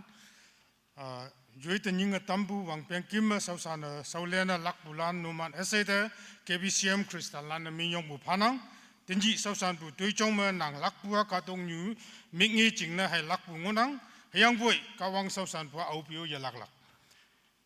se nang mong me tai ngukai hayang alam sing yang phai nang pu mai nok phai yan ye tai ba sa a sau san tai lak lan de ju tai phai phai je lak pa cham ma phong ngu kai se lak ka tai pu lan nu man te yo pu tu pu ngau lan chan ne tam nak sa je lak pa tam man tai tam da tai ha tai tam number nga hem lok lak khung ni ngu nang pu mai nok khwer Bricket B sau san yulan sa iman te hipak cha phai ma cha phai lak chin ne pa tam nak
Mong pabukia pumano kuya sa sanulane hembing amaya apai bude akung mong mayanang numan ayen tuisau yalakpa kawang moiman ba yalakpa taitem demu tai ha hem lok lak chineka ta atam cha yu ngonang pi mai bu yichi au pi hepak tau lakai nang da taw nyak phalak tau kai sa taitem continuation danang lakpulan min mangaw lak pa che yl akat tikan sa ida hepak patam na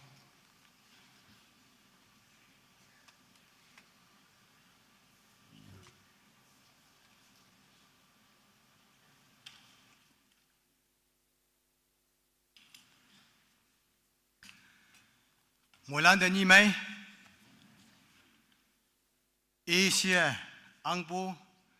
Tiên Nhi Bố, Đại Điện Vui Bố Ba, Wang Sim Phai, Asia Bố, Speaker, Reverend Ajay Yang Phong, KBCM Nyom Ba, Reverend Edmo Ba, Oyang KBCM Sausan Balan, Sausan Yulan, Akung Lili me, Winnie Woy Balan, Reverend Apalan Woyanga, Jim Metabu, KBCM Jing Yu Mangopo Hamba Naumay, Hakpa Lungpa, Singai Manpa, Okasang Pa, Anu Christian Amelan. Numande, Tini Hatau Taitemme, Ok Puching Mong Mai Anang, Anu Moilan Hatau Hipak Amai Tawok Puching, Kawang Pate, Minyong Pufaha. Anu, Tau Fe Tamsen, Tau Hayang Tinong Mapu, Anu Lak Pulan, Toman Mapu, Au Piu Akim Yanang Pu, Jisu Krista Yayang Salam, Anu 2026 Wangpeng ala Mongmai Salamu Jai Tamnang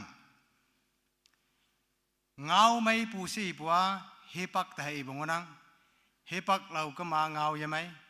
Hepak So Kama Ngau Mai Pu Hangi Ngau Tau Yapu Tau Yesing Lak Hayang Pu Hepak So Kama Ngau Mai Pu Selak Tau Jina Tau Ok Pu Sinna Hepak So Yalak Jina Ngang Nang Tanap Hadam Yong Bulan, Lak Bulan, Moilane, Ngao Fa Chapong, Ngao Bunemeng Kama, Au Sing Buddha Tiawang Yak Muisha Tailak Tau Jine, Moilan Min Mangao Yang Kaise, Tau Yong the Tambungonang. Asahalak Puyeji, Sadam Yong Bulan Gonang, Ane Mayong Bulan, Tia Youth Service Me Yong Lak Lanungonang. Hadala Moilan Min Me, Tau Lak Pu Min Me, Ngao Lak Jine Yong Bungonang. kawange kada ma haja ma ngo buyume tuman li ngayang ki sausan lak jing ne ani pumenok ke halan lingkai se pautik ke it pu wang peng tau tu ngui se tanap ngui se ayan maya pau tampu pa kawang de minyong pu phanang anio tuman jing ne tuman mai pu yichi hayang boy tuman jing ne tin ya do ma jimbu kebi sim krishan ma pu tawa namning tawa ma yom na pai wan da khon da lim ma pai pu lan no ano every fasting tai dem li limyo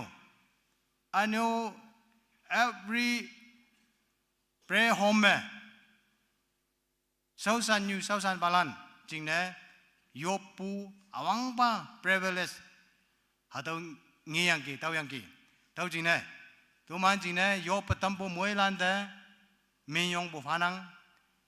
ane pau tik pu pa kawang de minyong phanang no man de mong mai nang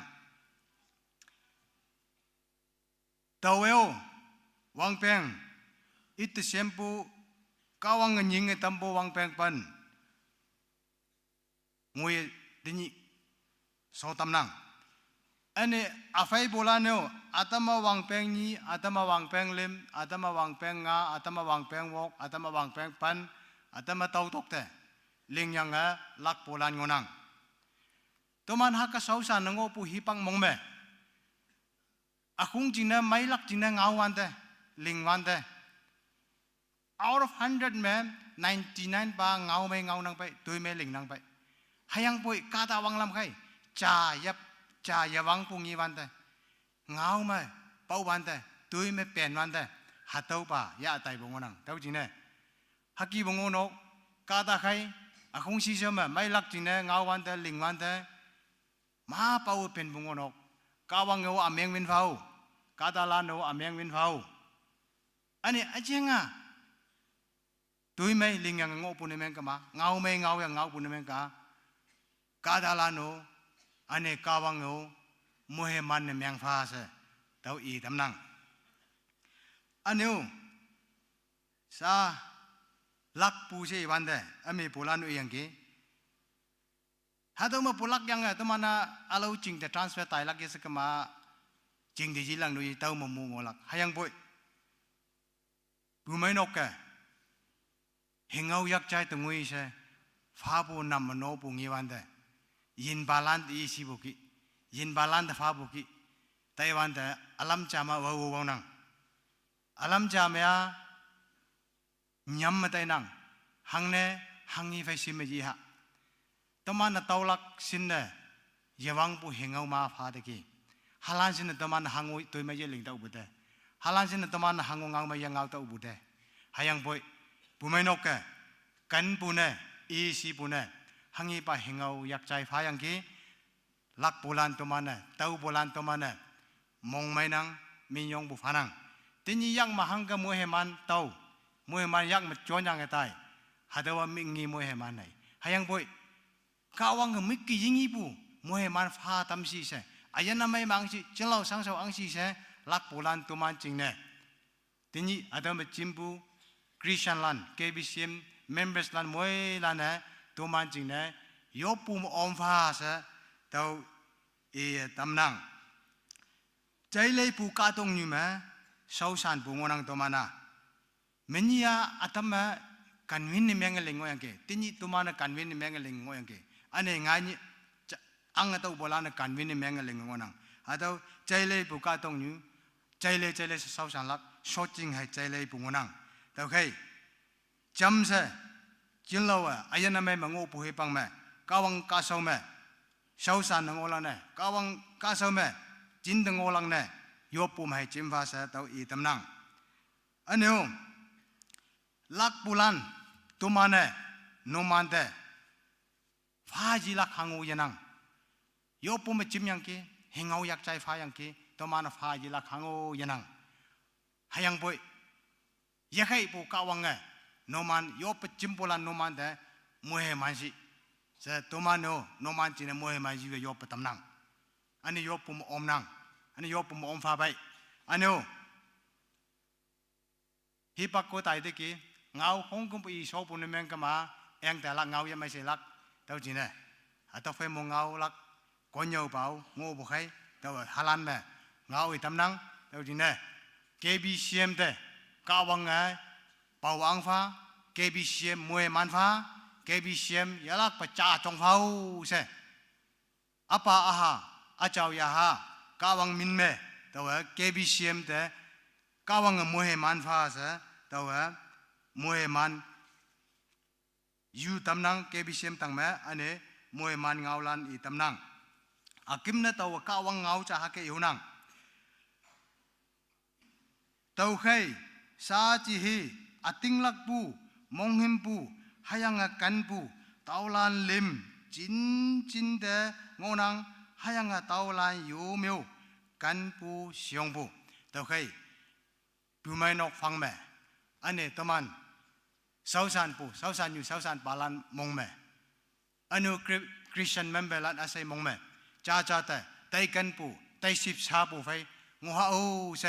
แต่ว่ามวยมันเงาฮาลันอีตำนังเอายันนะใจยังกี้กาวังมวยมันฟ้าเกบิเชียมแม่กาวังเกบิเชียมมวยมันฟ้าฟูซอย ลักบุลันมินมาสาวสันปากเอาสิงเอาตำยังกี้จิมปุมุลานใจยะตะไปสมองนังยังยังบุกี้ลักบุลันจินตมานี่จะลักปยปุมาจิมเอาเสียตองเอาใจนะตำนังจะลักปะไตติมตะไตฮะไตติมนัมเบรนิดอลังอลาเจเลลักพาสเตอร์เกบิเชียมสาตมันยมบัดฮีปักพัดม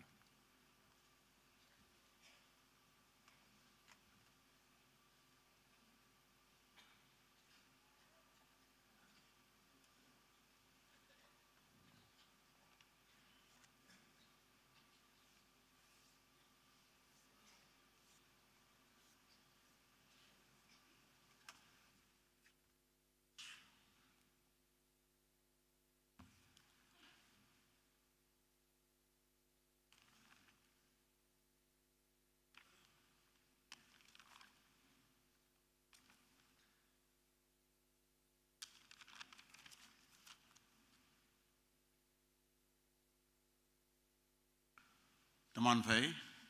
tening lak pulan ma nginang, iman yome, full time dwelling sausan na bayi teman fei, a sweat pastor women, nyumati moisen ngonang, hayang ya namno ngobu hadaw tuisyo, umanok sa ching de ye damlak, hayang ya swatchinga over aniu interview na miyang yang kadali lake hawanda teman fai aswet pastor women ede swatching chele pharum lak hagamu aniu teman fai Sunday school superintendent paje yanwang e ministry department ja webu ngonang tuisho ba part time ling ngoyangi e tuiling sosan bu term so bu ki e laknang hayang e tuisho pumanok swatching de hanover na miyang atawlak tening mawang a full time Sunday school superintendent yaklak interview mangayang uhi kada legalakay hadaw kada da anu pumanok swatching kay namno yang tuisho a hanover na miyang atamlak tawagama sa ataman fay nyuma moisen aswet pastor women hayang paje yanwang Sunday school superintendent numi tawkan da paye handing over hayang taking over hadaw hibak ya signature tay palak namno taw lak sina sa numi pay lak sina niya na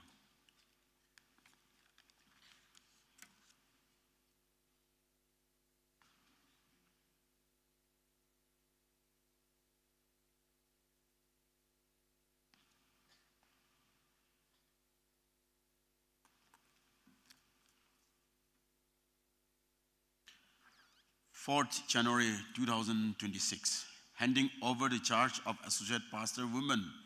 on 4th January 2026 at KBCM in presence of Deacon Port, staff, and the congregation. Handed over by Mrs. T. Moisen, Associate Pastor Women, KBCM, taking over the charge of Associate Pastor Women on 4th January 2026 at KBCM in the presence of Deacon Board, staff, and the congregation,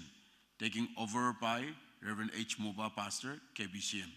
Hatuki nyanyang onang.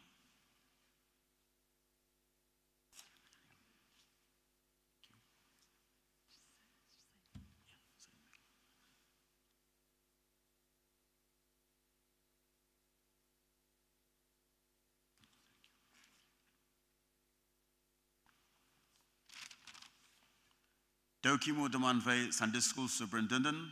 tuisho handed over by Mr. Teblo Yanwang, Sunday School Superintendent, hayang Nyomba, Reverend H. Moba, tau tuisho pumanok sucing menma ya ayenang sa sign na mayang tina hipak panang.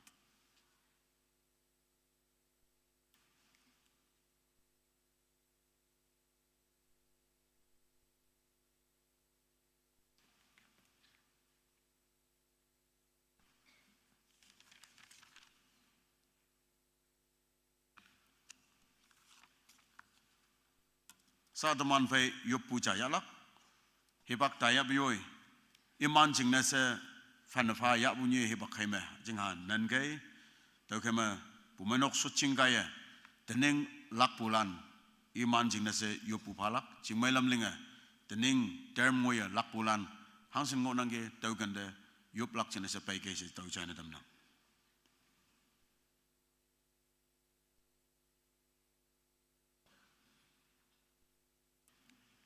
Stage meeting.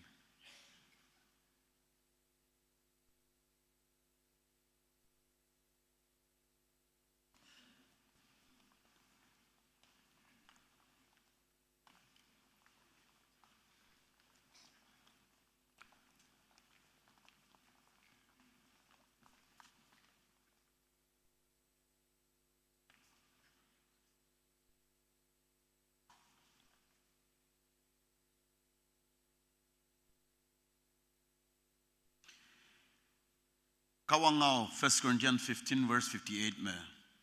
Your labor in the Lord is not in vain.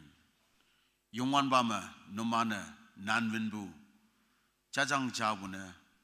obu yemenglak si ngonang. Dokema dwelling sosan yang budang me. Kawang noman yen noksada moy malak.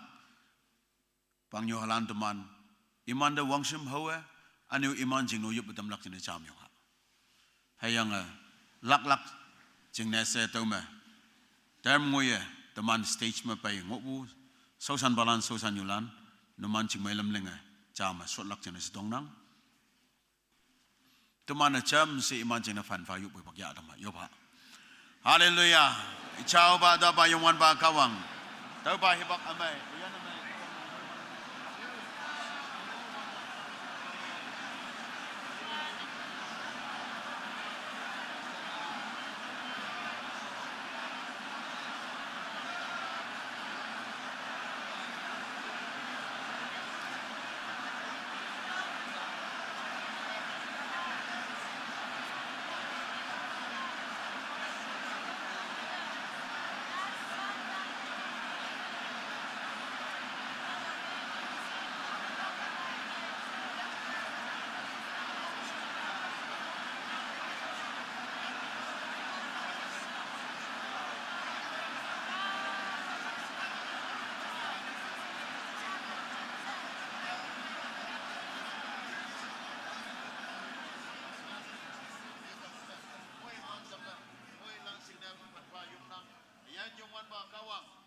yumbu pangme anya na sosan balan sosan yulan na se nam no yang wangnyak wangai dwelling a bible term ngui bu kie adan jabu jingne pumai nok mabu menkin bu mai me lakya byoy anyo ating lak bu ma sosan bu obu ya lakla tau jinne imana menkin ling yang bu dang mo kawang dang ngau ibu kie chajang jawu na yemang laksi wande nok sadang me kawang nang moy man nang se nang menyong fa boy yendang manang moy man nang se menyong fa nang iman mangobu hingau semai bu babe pumai nong ma chonyangge kawang nang menyong boy iman ayende jelak moy man dambas job nang tolan ne soba nang mongoy ye amen kawang moy man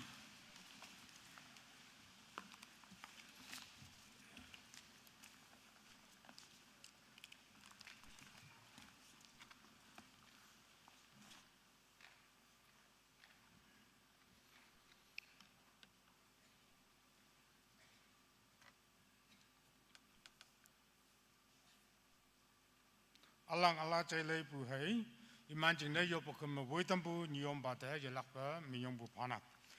sa to man item number nit tet taya item number 8 report palak siangunang tau ma associate pastor landa tawa ngau kyang jahaka ling tam nang address na tamengo tawa mulan min ma jimbu pang yu hai voi pulanda minyong bu pa tam nang tau khai nang hangi nya ne ya pe hatu direct se I ke explain ne mengo ba se tau ja ngau kyang ling tam nang tau khai awang na taman phai pa che ahat associate pastor pa che changki associate pastor pa che puman associate pastor iman report cha yang phai ma hem lok lak ching ne tuman phai nya hanau mujem ya yu ngonang iman lim ta yang phai ma nang hi pak ya lak ching ne se yo patuna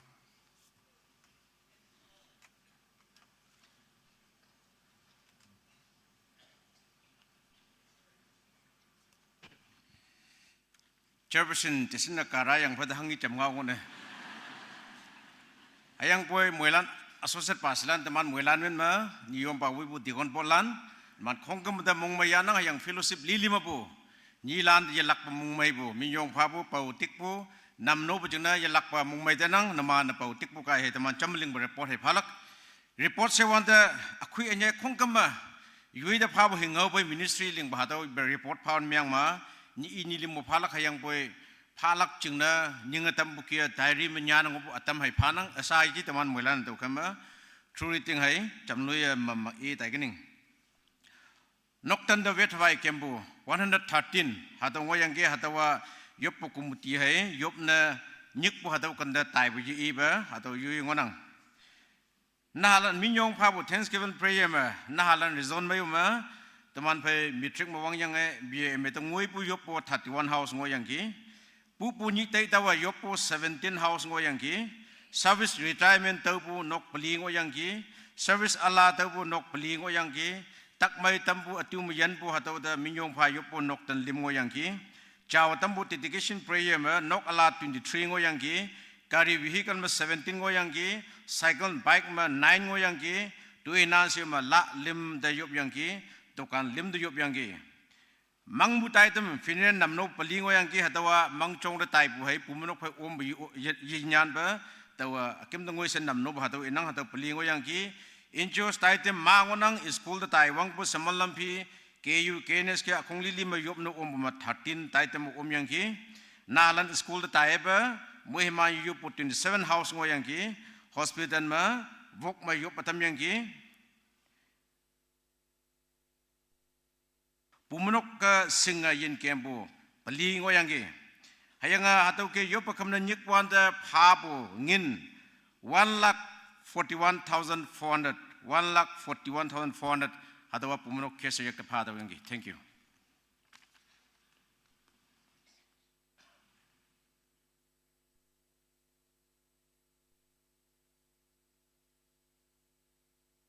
nomane bu bai semom sedoman phet honangi Young Mai Chaige. On 6th January 2025 to 3rd January 2026, the Ngoi Selling a Bible report Fanang. Number 1, Naha Lan Min Me, necessary to postgraduate the Ngoi Bu, Lan Min Me Yopna Daibu, Nokten 101, Kojacha. 2, Nok Ala Chawadambu, 44. 3, Pupuni birthday, 20 house. Kari hai do henan chaw tambu 31 edu mapu yana tambu de minyong fa yopu 5 service ala hai retirement de yopu 14 death anniversary 5 wedding anniversary 3 and choose taidam 7 times madam ya omyangi prayer home de counselor lan pai nyawle yopna tambu 5 times Awako music recital taidem me parja omyangi. Wangla Union Mountain Silver Jubilee me parja omyangi. School day yopna taibu 3 times. Youth General hai Good News Committee lan pai parja ombu 4 times. Min yi lak lan dai Bible study 2 times fayangi. Pumenok min me yin taibu 5 times. Jail de chamatayangi. Hospital de special program nim om yang ge home visit sina 92 house tay ongok yang ge pumen ok taidam lili me ok pushin ne yesai lakse nganga lenga oma pa yang ge yop ne Taiwan de phabu mongmai to pungin rupees 3,08,300 women of the Samine Mengyangi, reported by M. Chanki, Associate Pastor, Tombang Fellowship. Hadou report Fabua, Asahiji, Apejam se, Dwelling Sosanbu,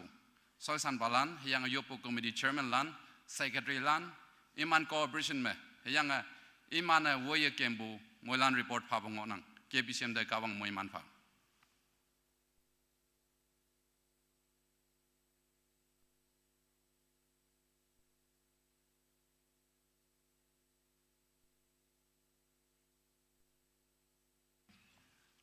Yana Baibu Mamam said okay honang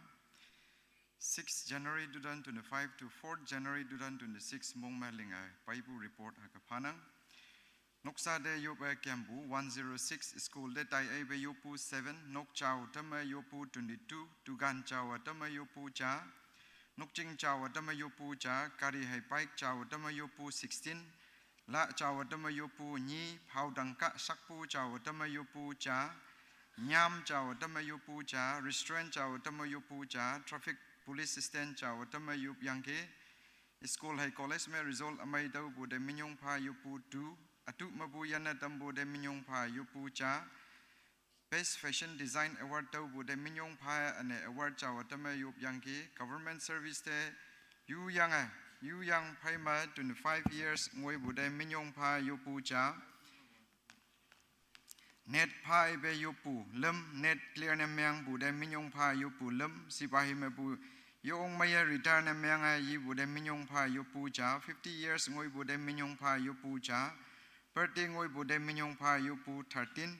wedding anniversary ngoi bu de minyong pa yopu cha nok we de tai be yopu cha phailai pu toi sau linga tai be yopu ni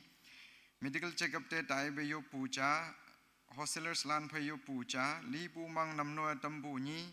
li pu ni tay tawa yopu lem, MBBS nyaw ne tay be yopu cha, Army de tay be yopu cha,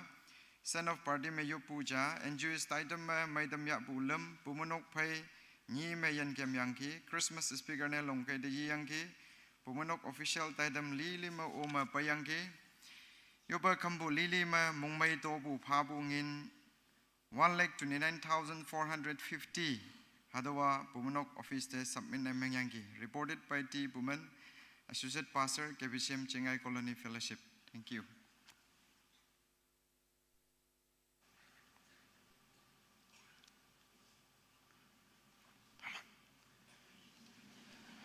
Sa iyang buki ya teman pe hem lok lak ngau sa chai bu amai bukai kawang mikti swa hem cha cha ha teman pe nya nau mujem ya hipak yungunang iman te hipak patam na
Mula da như mấy tay đâm lời bồi hi bạc yu bagi bạc phá đâm trên yong mong mày nang tini teman lok lak hema nang awui tampa se hadu gi nang hadu hem chai bagai teman se de ka wang moi man tampa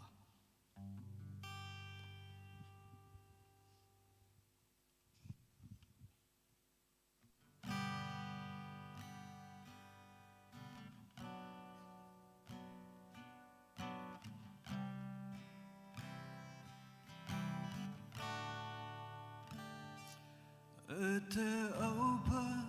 nằm nhớ dạ phơ mong cha nang đờ pa nang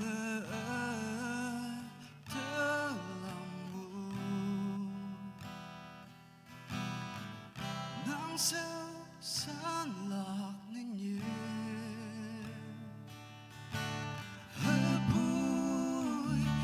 chẳng kém mơ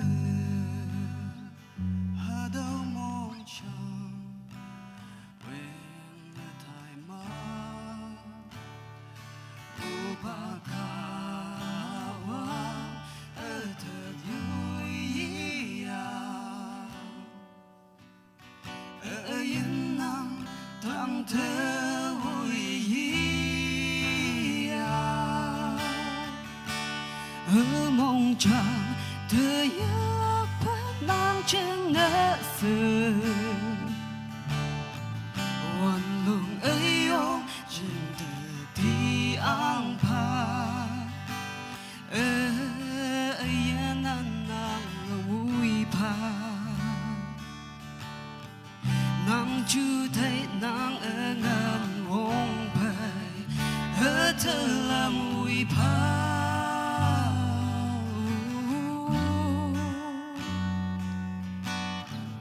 sa chi nang dang thơ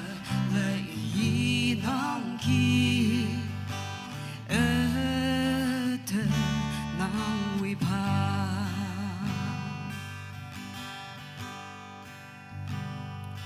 thơ nang thơ yo nang ki oh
chân từ thủy ang pa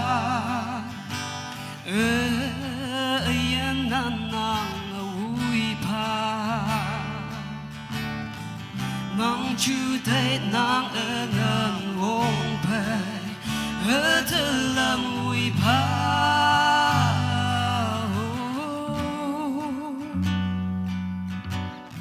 sa chi nàng đăng thơ lệ y nàng ki thơ nàng vui pa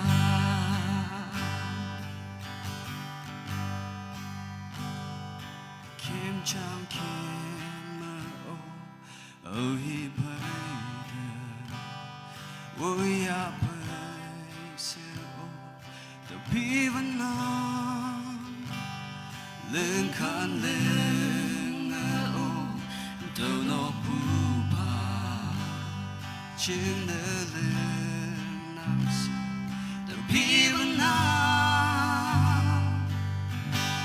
ta ba nam thấy đâu nơ tâm pa nam cô trong mà chừng đời vui pa ở mong cha mơ nhớ phát nang chân nỡ sự hoàn lòng ấy ô trên đời thì ang pa yên nan nàng vui pa nàng chú thấy nàng ở ngang hồng bay ở thơ làm vui pa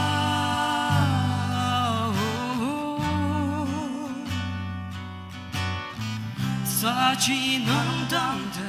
le yi nang ki te nang wi pa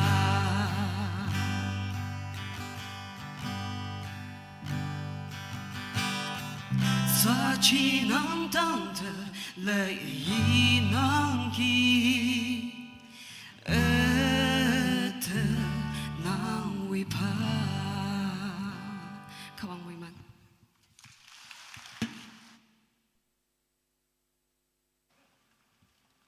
Ipak yupukia lokot nampu nyanau yang ceh naulante minyong bu panang jalak pa numan ayene tu shauta kawang jalak pa muiman ba.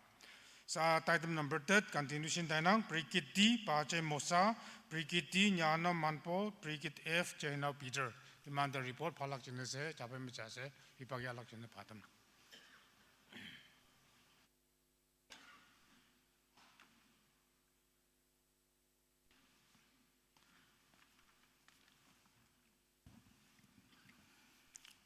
Praise the Lord. Hallelujah. Mầm cái sinh ngao ngô bù china tàu chú tay mà tàu xa tay yang mầm siêu đó chứ ngà bao tàu hạ bù yang tàu hangi tìm bay tàu phải ilak ngang 6 January 2025 to 4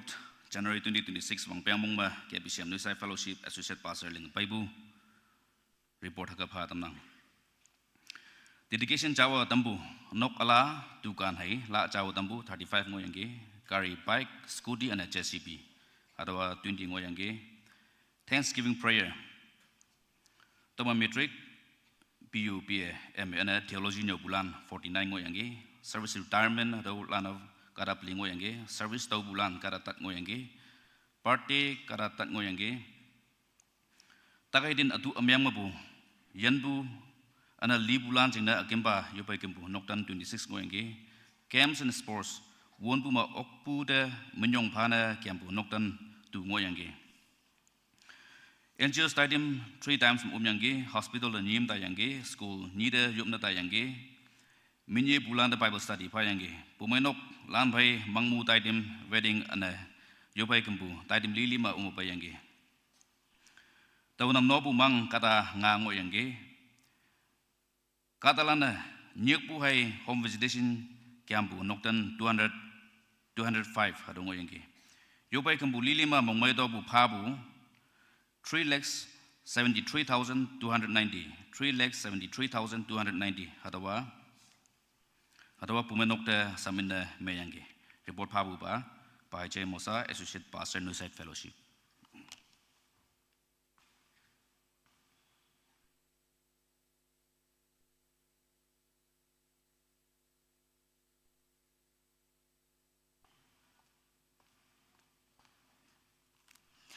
KBCM Christian lana yoba chambu jingna kawanga yen mai paw tambu tangma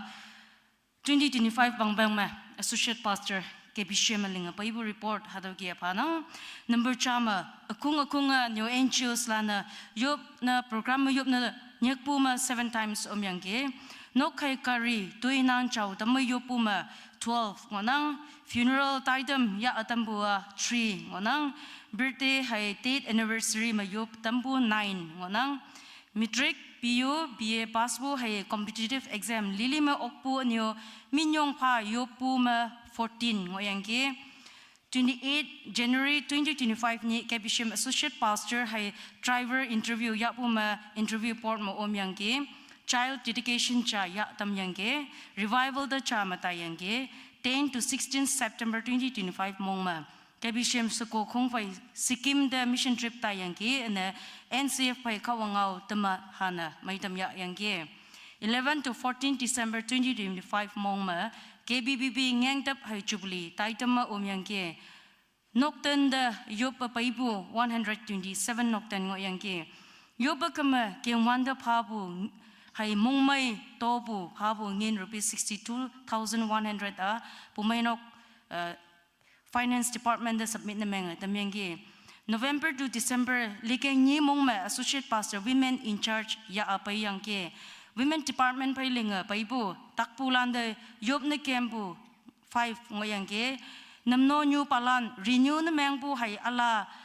Li Bulanda Yopu 14 Ngoyangi, reported by Nyana Waimanpo, Associate Pastor KBCM.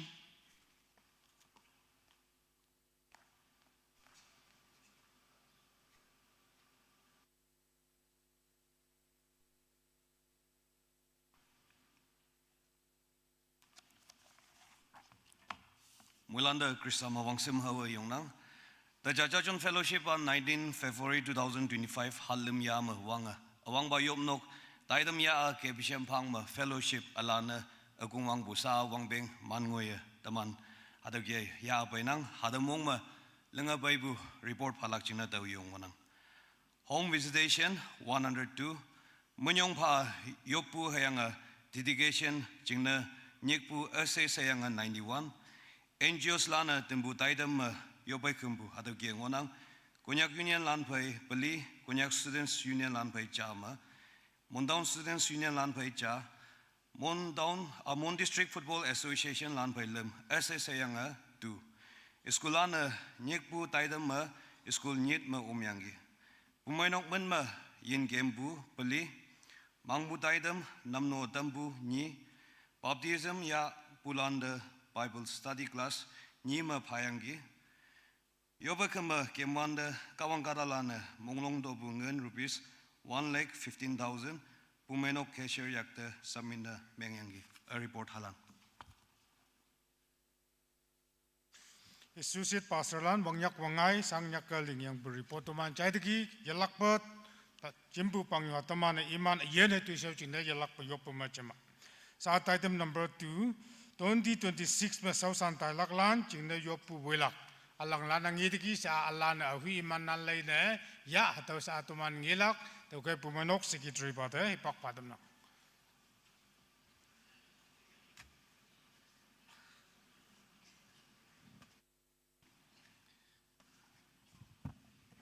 ตัวมัมกมาเป่านังตัวเฮียมัมลักมองเราตัวอีกนึงตัวนึง2026 madang pumanok women ministry and youth and allow ministry leader metuling social action nominating committee kaya le tembo alalan ngonang to kay to iman si ho bune to iman chaphem jase si ho yongolak hemwe awang na nyik pulana teneng 2026 madang social dialogue channel le bulana jao se pangnyo hada to China tamnang nyoi yuang kalak 366 kadangonang Mungkin ngobulan hadolan muilan mencapai menjadi kema hibak jemlo yalak tu ke tuwa akung designation kibuai i temlak jauh se hado inang. Tening ala lebu pumenong ma social dalak jene. Tau e wanda semam se yongke. Anyene ala lana teni cing smart hau ke mai pangyuha mong mailak tu ke semam se yongke. Awang ne teman mai paje il wan pong kunyak dikan 2026 to 30 jene linang. Pajai pulang Secretary Yopu Committee Tumpang Ward Mengelak ane Nyuma Natli Yopu Committee Secretary Chachon Ward ane Nyuma Nyiman Yopu Committee Secretary Imanu 26 to 30 jingna lenang Ticha Ward Mengelak Tau men e wanda mamam sepege Pajai wan punga do wayang dikan ba udo bada tak lai Udah ba Yobu Committee Secretary ni mengelak, ane Naklim nomno ba, Simon nomno ba, Chong Ying Ti nomno ba, Hon Kak nomno ba. Ketulan ngonang ane Women Ministry me ala libulan, nyuma Linyu Sosanyu Wakim, nyuma Ichi Sosanyu Taja, nyuma Yelim Sosanyu Santam, nyuma Tuitha, kunyak Sosanyu Chachon, nyuma Manye Sosanyu Chachon, nyuma Ngulay Sosanyu Samnyu, nyuma Nguli Finance Secretary Walo, nyuma Yagao namno nyu Pabong, nyuma Pongchai namno nyu Tacha, nyuma Ngupnyu namno nyu Santam. Okay, wanang na youth ministry me Youth now yang nasional na kata alang ngonang hayong post alame social dialog lan haki ngonang President Chenau Nyempo Vice President Chenau Latwang General Secretary Nyanau Ngapun kunyak diplo Assistant General Secretary Chenao Yowi, Finance Secretary Nyanao N Ngip1, Program Secretary Chenao Manka diplo kunyak ane Chenao Chingkai ke kunyak, Prayer Secretaries Nyigonang, Nyanao Takson Pi kunyak, Nyanao H Tuying kunyak, Sports Secretaries Chenao Kup J Hey Nyanao Angin H kunyak Nyigonang, Media Secretary Chenao Apak LT, Librarian Nyanao Apam, Stock Secretary Chenao Muwang. Atolan, tening matang social tailak channel li wuja se atongalan channel tamnang. Tukay okpu shin hado ma commented menglak hado yok pulan amay mi yonglak. Hado mnu nyui wang gama yui sut ngobu nyui me yong yang atini yublak jaw se hado inang. Pumanok pang me 2026 me duiling social tailak chingme alan ngunang teman may nyomba wuyang secretary dikanlan. Jungmalam nang hado nyude pailak chena tongnang associate pastors lan wuyang taw menengo 4th grade staff ngoy shipu pumanok staff lan no mano chama yongke next me social yulan associate pastor woman interview ma legalak hado manpai hayang boy sa ngonang bu social yulan wuyang no man chama hado nyude paige ala libulan alali bulan nongok lang boy hayang boy elaw staff lan no secretary wuyang lung mailan kay church board apa chelan noman sut punyoy me chama yong kay hado the tapay ngo noman sut punyoy me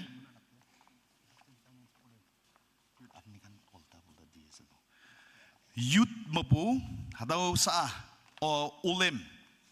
assistant finance secretary iyo alana liyang ngonang tu kay nango champay kay church board lana yui sut punyoy me chayong kay mission board member lan chairman ba wiyang yong kay no mano hado nyung ob kay cha ong kay no mana mission board lana yopo committee chairman secretary ni wiyang no mano yong kay hado mo nyung ngonang ok pulana ngayo ngay kay hado miu yong kay hado miu nyung ngonang yopo committee chairman secretary ni wiyang yopo committee lan ana Sunday school teachers lan no mano pay kay decoration committee iman kata nga ngonang namano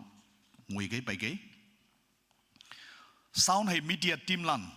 chenao atan hay yapang ni wuyang man kada pan malam ngonang namano cham pai gay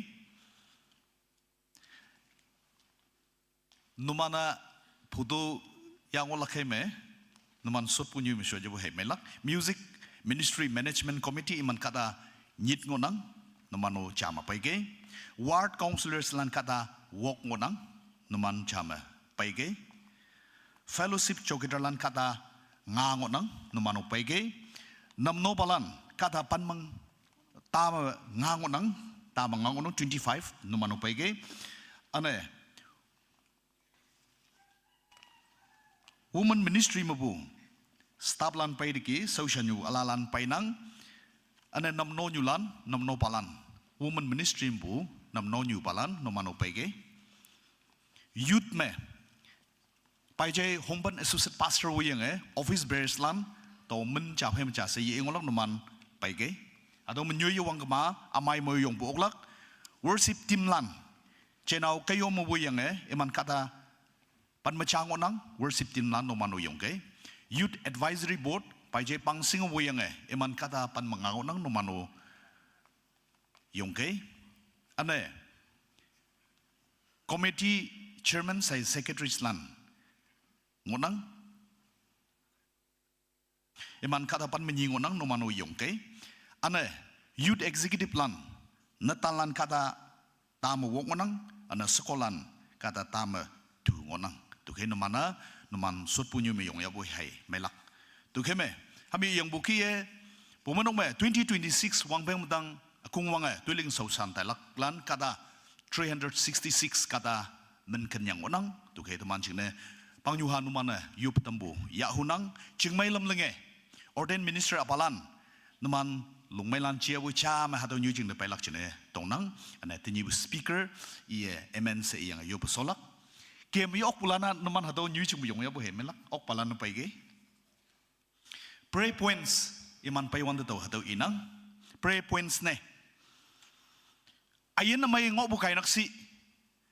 pumanok Christian katalan mong hamli tambuki social oklak ตักผู้สังบุญเมงกมายกลักตุเคชาวสันไตลักลัน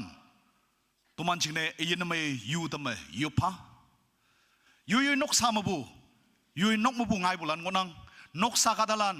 อายันไม่งกบุไก่นักสิตัวมันตุยลิงอกลักงนังนกสามตักสังบุงกบุนเมงกมาตุยลิงชาวสันบุยกลักตุเคตัวมันนกสาลันชิงเนกาวังเดอายันไม่พาดมซิวเซยูปุ่มจำพะอิตพาบุวังเบงมงเมปังยูหามงหะตมกาวังมิกติชวันตมตุยลิงชาวสันอกลักชิงเนอายันไม่เพย์จิลอกสังสเพย์อังตัมพาวเซตัวมันชิงเนยูปุ่มจำพาเซคงเดฮัตโตอินังตุเคมุลันจำเสงเอาไงยุบลักอายันเซเนเอเมนสิลักชิงเนตินิบุสปีกเกอร์เรเวนบาเดตงตันนามุลันจำเสยุพะโอ้ยาสัญญาเลวยันขวัง ฮาเลลูยาชาว ข้าต้องอยู่มาข้าวังนังนังลีบุมันเลี้ยงบุข้าตาลานจิมือนกเสาลักชนะซะลำลีองวันบักข้าวังให้กันเลี้ยงลักข้าวังลักสบุคงกับบุเอติชิมังยังข้าวังนังข้าตาอาลันจาลุนตั้มบุชนะข้าวังแต่ไม่ยอมพาบุไอ้เนี่ยเนี่ยนี่ฮัตมาเคมิซีเอ็มฮังเซน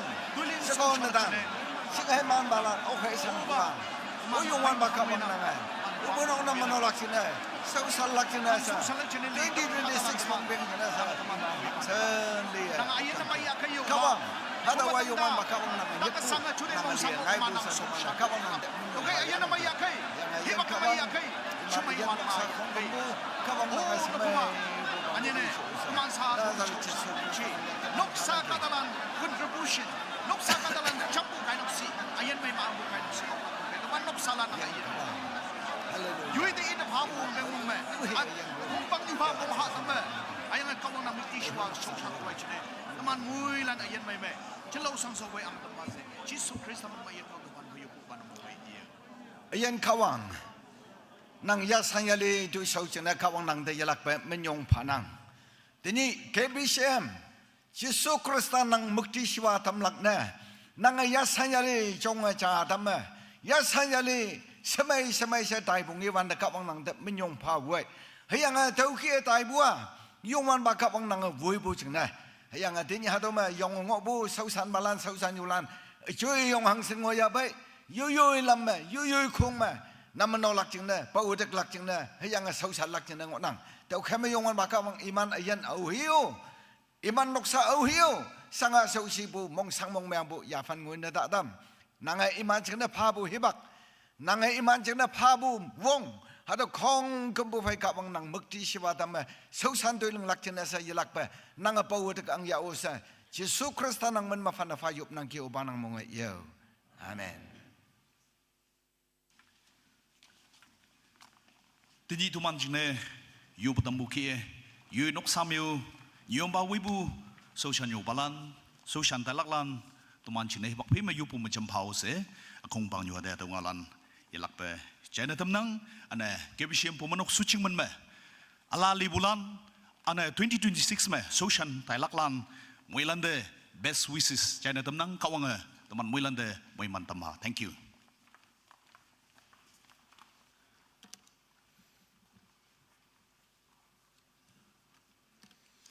ปังยามมุลานังเอติกีเขาตินิงมาไปสาวสันไตลักยลักปะตุมานุอิมันอายันให้นกซาจึงได้ยกตุมยลักปะจิมมาตานหาอุเสสิ่งนั้นตำนังซาไตตมอากิมยีเขาตะไปนังที่พักเราสดตะกี้เอามองยมองยเมลักสาวยลักปะตุมันไปตินี้ปุอาเกียงอยู่เขาว่าเงี้ยก็ง่ายสาวสันลักจึงเนี่ยแต่ยามยาพยังตุมันไปริเวณป่า15 minutes yang ngau kalak tau kai hipak lau so yang bukai teman muilan pai pu itu pon pu nesa jam yang ayo yang 30 second nancing jujur tang tapo kai sa teman minit pan manga nancing ene kawang ngau cai langunang sa sausan pate riveran pate hipak patam nang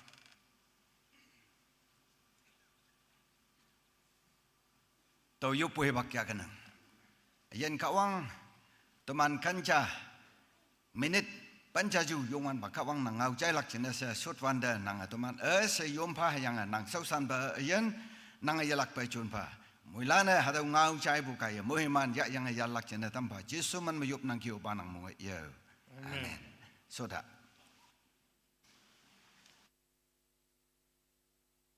Nyom ba mo boy bu puminok sausan balana. Tini minit pan mengaji apa yoi. Kawang ngau tamah halak jenis ada. Awang ba hat nyu nyi. Wang beng debu awang ba hat nyi. Ada.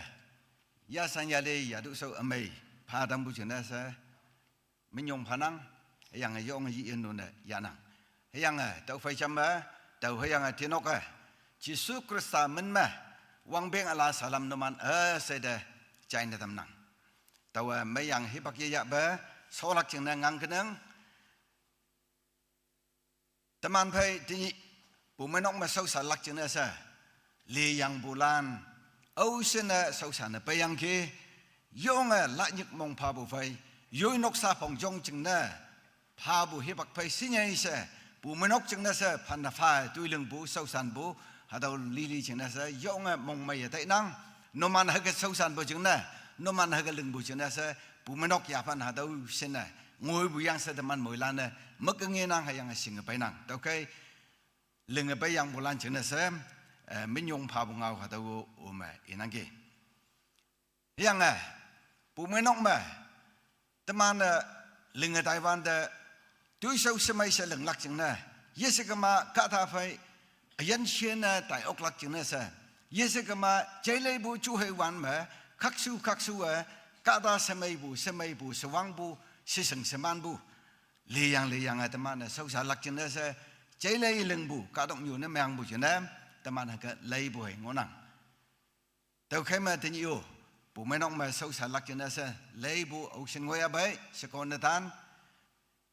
long may lan haga sa nga chilalan teman mo ilan na nang chen da leng hua ta ya bu yoi khung hang he ba ya fan leng kan tam ya bai ha dau nying ma ya anoman lak pulan yo ha mong ye mang balak pu chine so yong mong mai tai nang he yang sa ala bai bulano ha dau ki leng lak chine sa taman mui lan na ka wang da yup ai ha ta na au sa ha dau i tam nang ki taman lai si ba ma taman ta pha ngo bu Lam bulan phong pan melim Aling nyi yang lim au pe la ya bai tau kia nginang Lam bulan tui phong pan melim Aling nyi yang lim au pe iman yungwan bada yupa kem yang nyawali ngo Achau ya i Barnabas yang Saul ni tau nyik pu tui leng lak cheng na iman cheng na yo na ang tau tau kai iman nyawlia hayang yop yang pai ma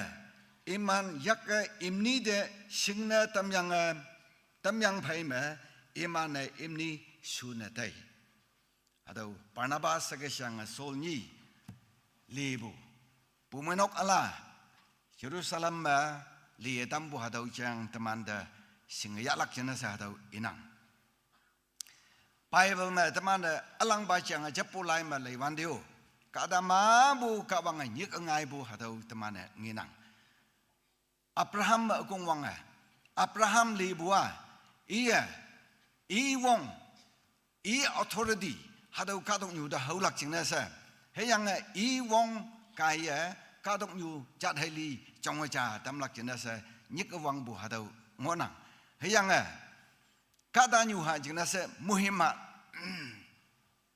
muhiman padam lak jingna se nang da oya na muhiman iman da muhiman lak se hadau ngau fai Abraham nyikpu ngoyang ki jabo jakapu hadau ki imu iman Israel chat helilan pan menyi hadau lan calun na tam lak jingna se kung wang lak hadau jakap ta wong phayang Iman ngolak jina se katok nok jing hadau jan bu payang nyik ngai bu hadau ngoyang ki enyo Zerubbabel hadau Jerusalem kemjing yup nok hadau wi ngai lak jina se kawang nyik ngai bu hadau ngoyang ki Hakai hi ba kaya Hakai hayang Zakaria hi ba kaya hadau Zerubbabel de kawang wong yang ngonang jan nang kaya leng ok lak ja si bu tau ba วงไพเลียงไงบุหาดูตมันเนี่ยหากไอ้ไล่ฟงนี้เลี้ยงตาไพมันลืมมาหาดูเงี้ยนังอันนี้โมซาอิสราเอลจัดเฮลิลันอียิปต์ก็ตกมายาสัญญาลีอิมันเดสุชีตัมบุหาดูอิมันเนี่ยยะฮูอิมันหาดูกี่ยงฮูบุหาดูยาฟันมางวันเดโมซากะวังยึกยังนังกายอิสราเอลจัดเฮลิลันอียิปต์ก็ตกมาบุยาได้หลักจินเนสเสเลียงไงบุหาดูงยังกี่สุชีสังหะบุมงสังมงแมงบุหาดูยาฟันมาบุตั้งไงตัวindependent tahu iman tayo oklak jenis Musa gungwang buhada ngoyang ki anu Joseph yang dalewan da Joseph bu temana bunga gungwang buma ide yawe tambu ije iman kha yesekam muktak adai bu hung adai bu hadau yapan ma gungwang bu sa temana nginang hayang buyoi kawang muktak pe ya inok nokpong noksa Israel cadalilan yallak jenis I Sultan debu Egypt ka tok ta sun tai bu cha ne ha dau ngo yang ki dau ki ya Israel cha dai lan yan lak china sa hi balan ma bu he ki nyik nga yang ki Elijah ki bu Isaiah ki bu Jeremiah ki bu Ezekiel Daniel ha yang Amos Zakaria iman ki bu ha dau hi ngau it sem ka wang ha ki inang ki ka wang ha ka leng ne inang ki no man ha ka ngo nang ki si bu dau ka wang ngau iman pong tam bu china sa Israel jad hililan ka wang ka dane meng okpu hadau temane nginang teu ki mu Samuel hadawa hi ba yom iu jangonang heyanga hi ba sai chi hadau Samuel la ang ba nyu meng bu meng lak china sa i chaw dam lak china wong pha bu hadau ngonang siang David i yan da lai wan do David do ki Israel jad hililan Chín lâu cấm nhà năng bè, hà đâu Israel chặt hali ngọ lắc chang David mẹ cùng mang bùng ngọ năng, hang nè sĩ cái mà David nọc phong nọc li mà bố, Jesus Christa bố, hà đâu Jesus Christa, wang lam ya etni, ka wang ang chừng hà tâm hà đâu linh đại năng hay yang hà đâu cấm nhà năng bố, ang chừng này mang lắc hà đâu David mẹ cùng mang bùng ngọ năng, hay yang Jesus Christa bố yang phải mẹ, Jesus Christa tôi linh tại cùng mang van đây pan menyi pelan lia kung wang bung odang hatau pan menyi lia ngai bu hatau ba chang tamana obe le ta ya bai tau ma kada ya pan yu mu bu ia lia tambu hatau taman nginang nya balano li bu yang tax collector lano li bu yang political line ma lan se wang lam bu su chung yamai bu yang se yang hatau de tok tei bu lan political revolutionist hatau lano oma li bu ngo yang ki he yang Jisu terlong tam lak ku elai balan lo lam balan hoi oma Jisu pen li bu hatau tamana nginang tau khai tinyi tamana sau san bana sau san yu ne li bu taman yom hatau ki bu ngo nang ja si bu ngau yi chi he yang bu taman ya phan yu tau hang ni no yemang bu ka ta se te ngo ya bu yu ka wang nang da sau sa lak chene pu menong ma sau sa lak chene se nang li bu hadawa nang yong wang sim bai yi eno na ka wang de men yong pha ya lak chene nang hadaw tek lak wong bong hiang pu menok ma ti kon ne mang lak chene se Jerusalem yop nok ma ti kon nyit li ngai bu hadaw ngo yang ki hadaw hang hi chene se ka ma belan pan menyi ka wang ngau tak balan mai tam yesikama kadalan da namano ai Jisu phai de vui sa ki namano dai ban da obe andio lambulan ya cho pai bu hadau hibak ma bu manok cha lo ngai ban da hadau lambu pol imana vui bu panaba sa ke sang asol hadau lan vui bu manok cha lo na tai ban da kada adam cha yingi okpu Yesikama yesing okpu isuk owong ma ngokpu ki kahawam yude yelai okpu hadau ya fanja ngai bu ngoyang ki tau china sa Jerusalem yop nok ma tamana ka wang ngau konya wa haka namano Taiwan da tamana yingi okpa kahalan wam yulan yesikama yoke sang balan yesing yaman balan ma buda yuwang yongoi okpa singengin tamwan da hai yang tamwan da tunyu nan hatamanda tamana iman changa tai uji tai bahaki sip ang buki hadau ki ngok nangi tau china iman du wang ngoye tam oklak china iman du pawedeka oklak china sa tamana tikon ya ha jau ngok bu hagai sanga wang ngoi bu ngau ting pai bu khak su bu mong chang mai bu yang sip si pai bu hadau ki bu kada wang ngoi bu liha sa liwanda tikon nyit li wang bu hadau tamana lâm bồ lan ở phong vọc liên trà một nhất ngôi bộ mong mà tầm hà tàu nghe nặng tàu khai thế nhị tầm hà tàu mà lì bù các ta lan đây là ở Đài Loan đây iman giả phán yu một bộ lì bù yang anh nhảy nè bù mới nóc cái Đài Loan đây yam Đài Loan đây nanga sulak nanga megalak nanga okalak se hà tàu nghi ok bù chân se lì bù nè tầm nghe nặng tau khai teman sa hatu ma lai Taiwan de teman ting lak bulan Kristalan teman khong kembua ka ta jam hai ngonang ka wang liang bu ka ta lan hai ngonang me yenang bu ngau nang ngonang nang me yenang bu ngau alo ba ngonang hayang iman me yenang bu ngau alo ba ngonang soko me yenang bu ngau netan netan me yenang bu ngau soko ngonang hayang nyu yong ba yong me yenang bu ngau ya nào xin nào là một năng đều kia hưng hậu yu phải bù dạ yang cao vang ăn chừng lưng lắc chừng này sẽ teman mùi lan ship hay sa lưng bù nêm ang kama bù manok trong lắc à tí nhị bù phải xem hay sẽ trong lắc hà đâu dạ phan ngô năng cha sẽ teman hà đâu sinh ấy dạ teman là lai ship at lai vấn đề mò sa cao vang anh nhức ngay yang mò sa đó làm vui lắc chừng này yes kama cả thằng lan tên là man lắc chừng này nhiều lấy lắc chừng này hà đâu kia ở bên nhưng dạ vậy mò sa mong ye yong bu chang yang ki tau wan da mò sa yak ma hang hing ngok bu si xiang shau cha ngo yang ki wong chui si bu English ma staff su inang staff ha tau xiang shau cha ngo yang ki hayang mò sa ha tau xiang shau chu yang ngok wan da ka wang i de tong yang ki i mong ye yong ka ta lan ha sin bu Israel chat ha li lak lan vui lắc chân sa y mong yong bu yenang nhâm vô yok lắc sa y cái mong sư thế bu hi bang mà các wang atong yang ki mosa nang yak ma hang hi chun nang ki sa tong hawan de mosa sang sâu cha hay chun nang ki si yang ki just simple stick simple stuff hang hi no yi chi lak pa sang sâu cha ki hay mosa đâu chun ngo yang ki hayang bui tau ba sang sâu mà ka wang wong ngo yang ki ka wang wong the power of God was in that stuff tau ba sang sâu mà ka wang wong ngo bu ha tau kai Israel jat helilana yang jing atak ha tau sang sâu kai hep wanda yang jing ataka chai khâu da không có mu yan da tai ngo wanda awo ma ka thok awan ngai tam yang chừng yang lam nhu ở mấy kia ngay tâm yang Israel chặt heli lan Egypt lan chẳng van de hà đâu lam tại lên opu hà đâu tâm an bung ngau mà nghe năng đâu khai thì sáu san balan sáu san yulan thì li bulan noman ocean ngoi à vậy noman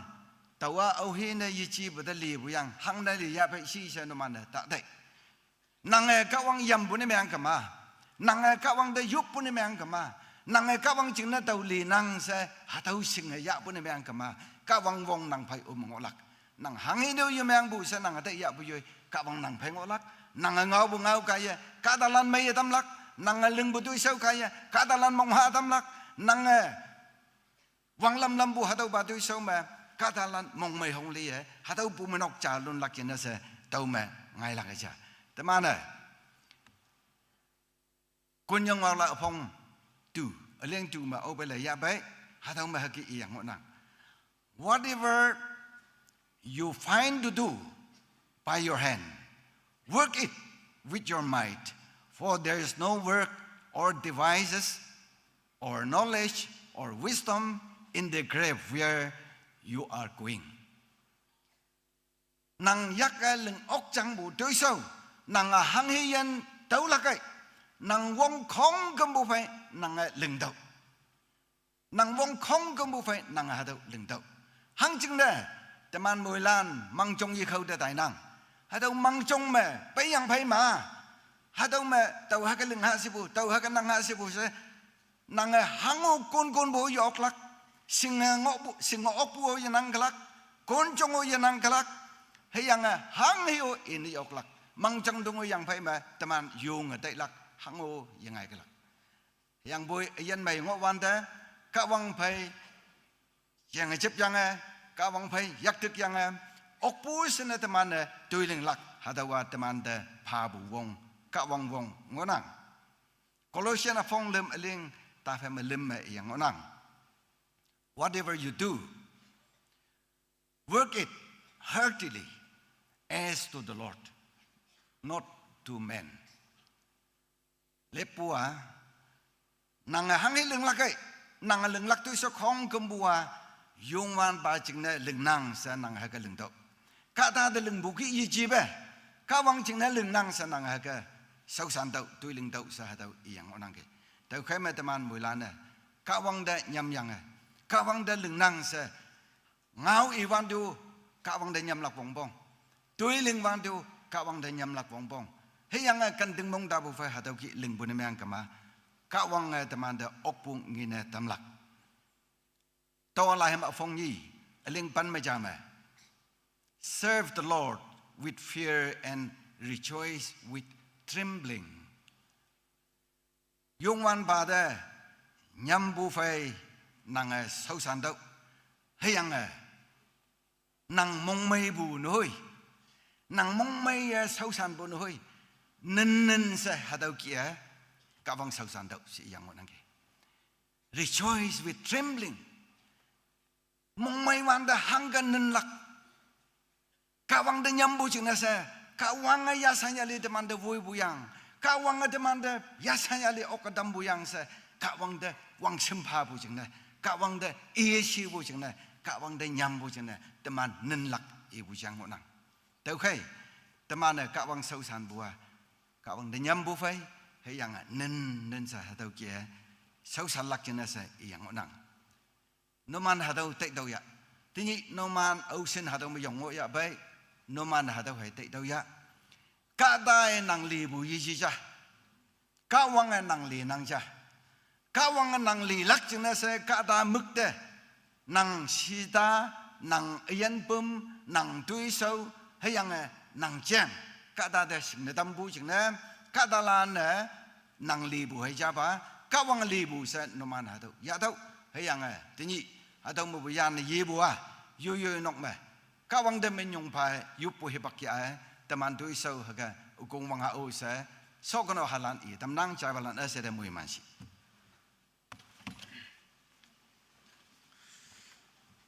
ปุมนกมงหุม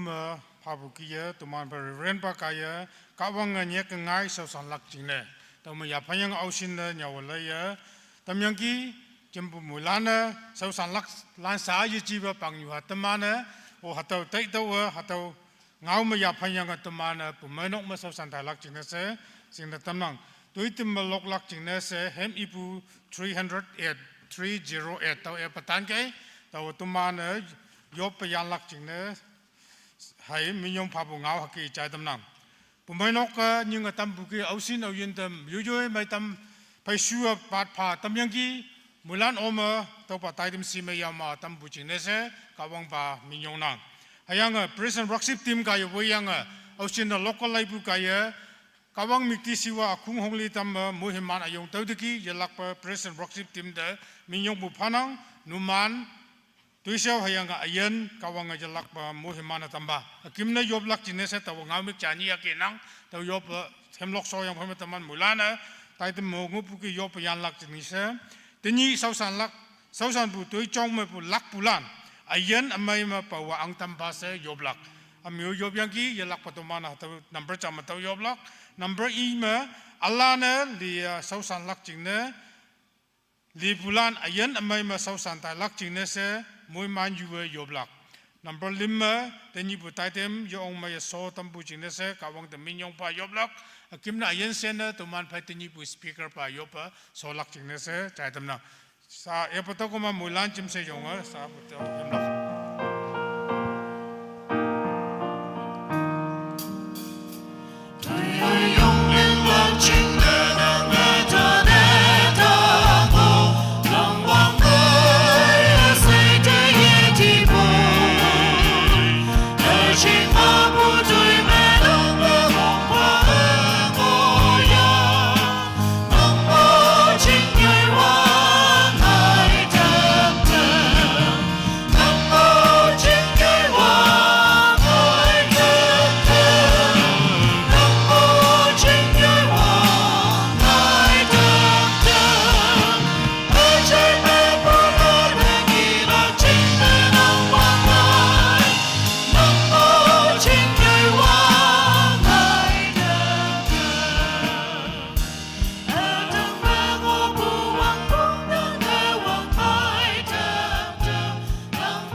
yang pu ngabik lan ya tuman cim se yoblak akimne speaker pa amin se lak jine chai tam na yoba.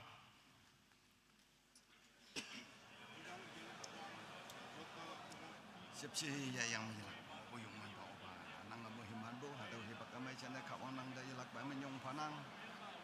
oba dengi bo hadau ba dai dam ke bisem bo menok sausan balan sausan yulan alang taya bo yo anu ala layang kawang nang angching lem lak sina sa ocean de de ke hadau se sina kawang nang da menyong pa yan kawang hadau ba dai dam ya samjali mai so dam bu jana kawang lenga tai lak tu so nan khom kombu ka wan nang ha wo tam la ayang lenga tai bo tu so khom kombu ka wan nang mukti siwa tam la ayan khom kombu ka wan nang bo be ya san ya le bo ka wan nang tingi ko ta ya san ya le bo ya ang tam ken nang tam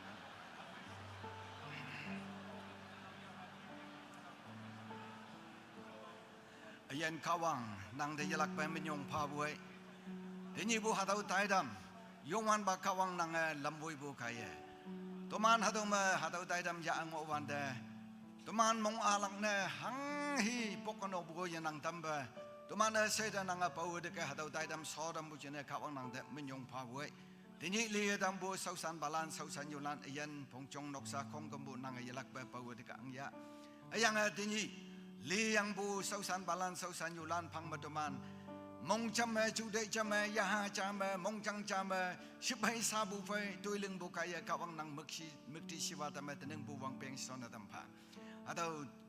tai dam yong mai so dam bu chene kawang nang tem minyong phai nang bu ngan wong kaya atau nang kham ching de ni se man pai to man se de nang yalak ba pa de ang ba se nazari chisu krista nang men ma fa na fa yup nang ki upa nang mong ye Oh,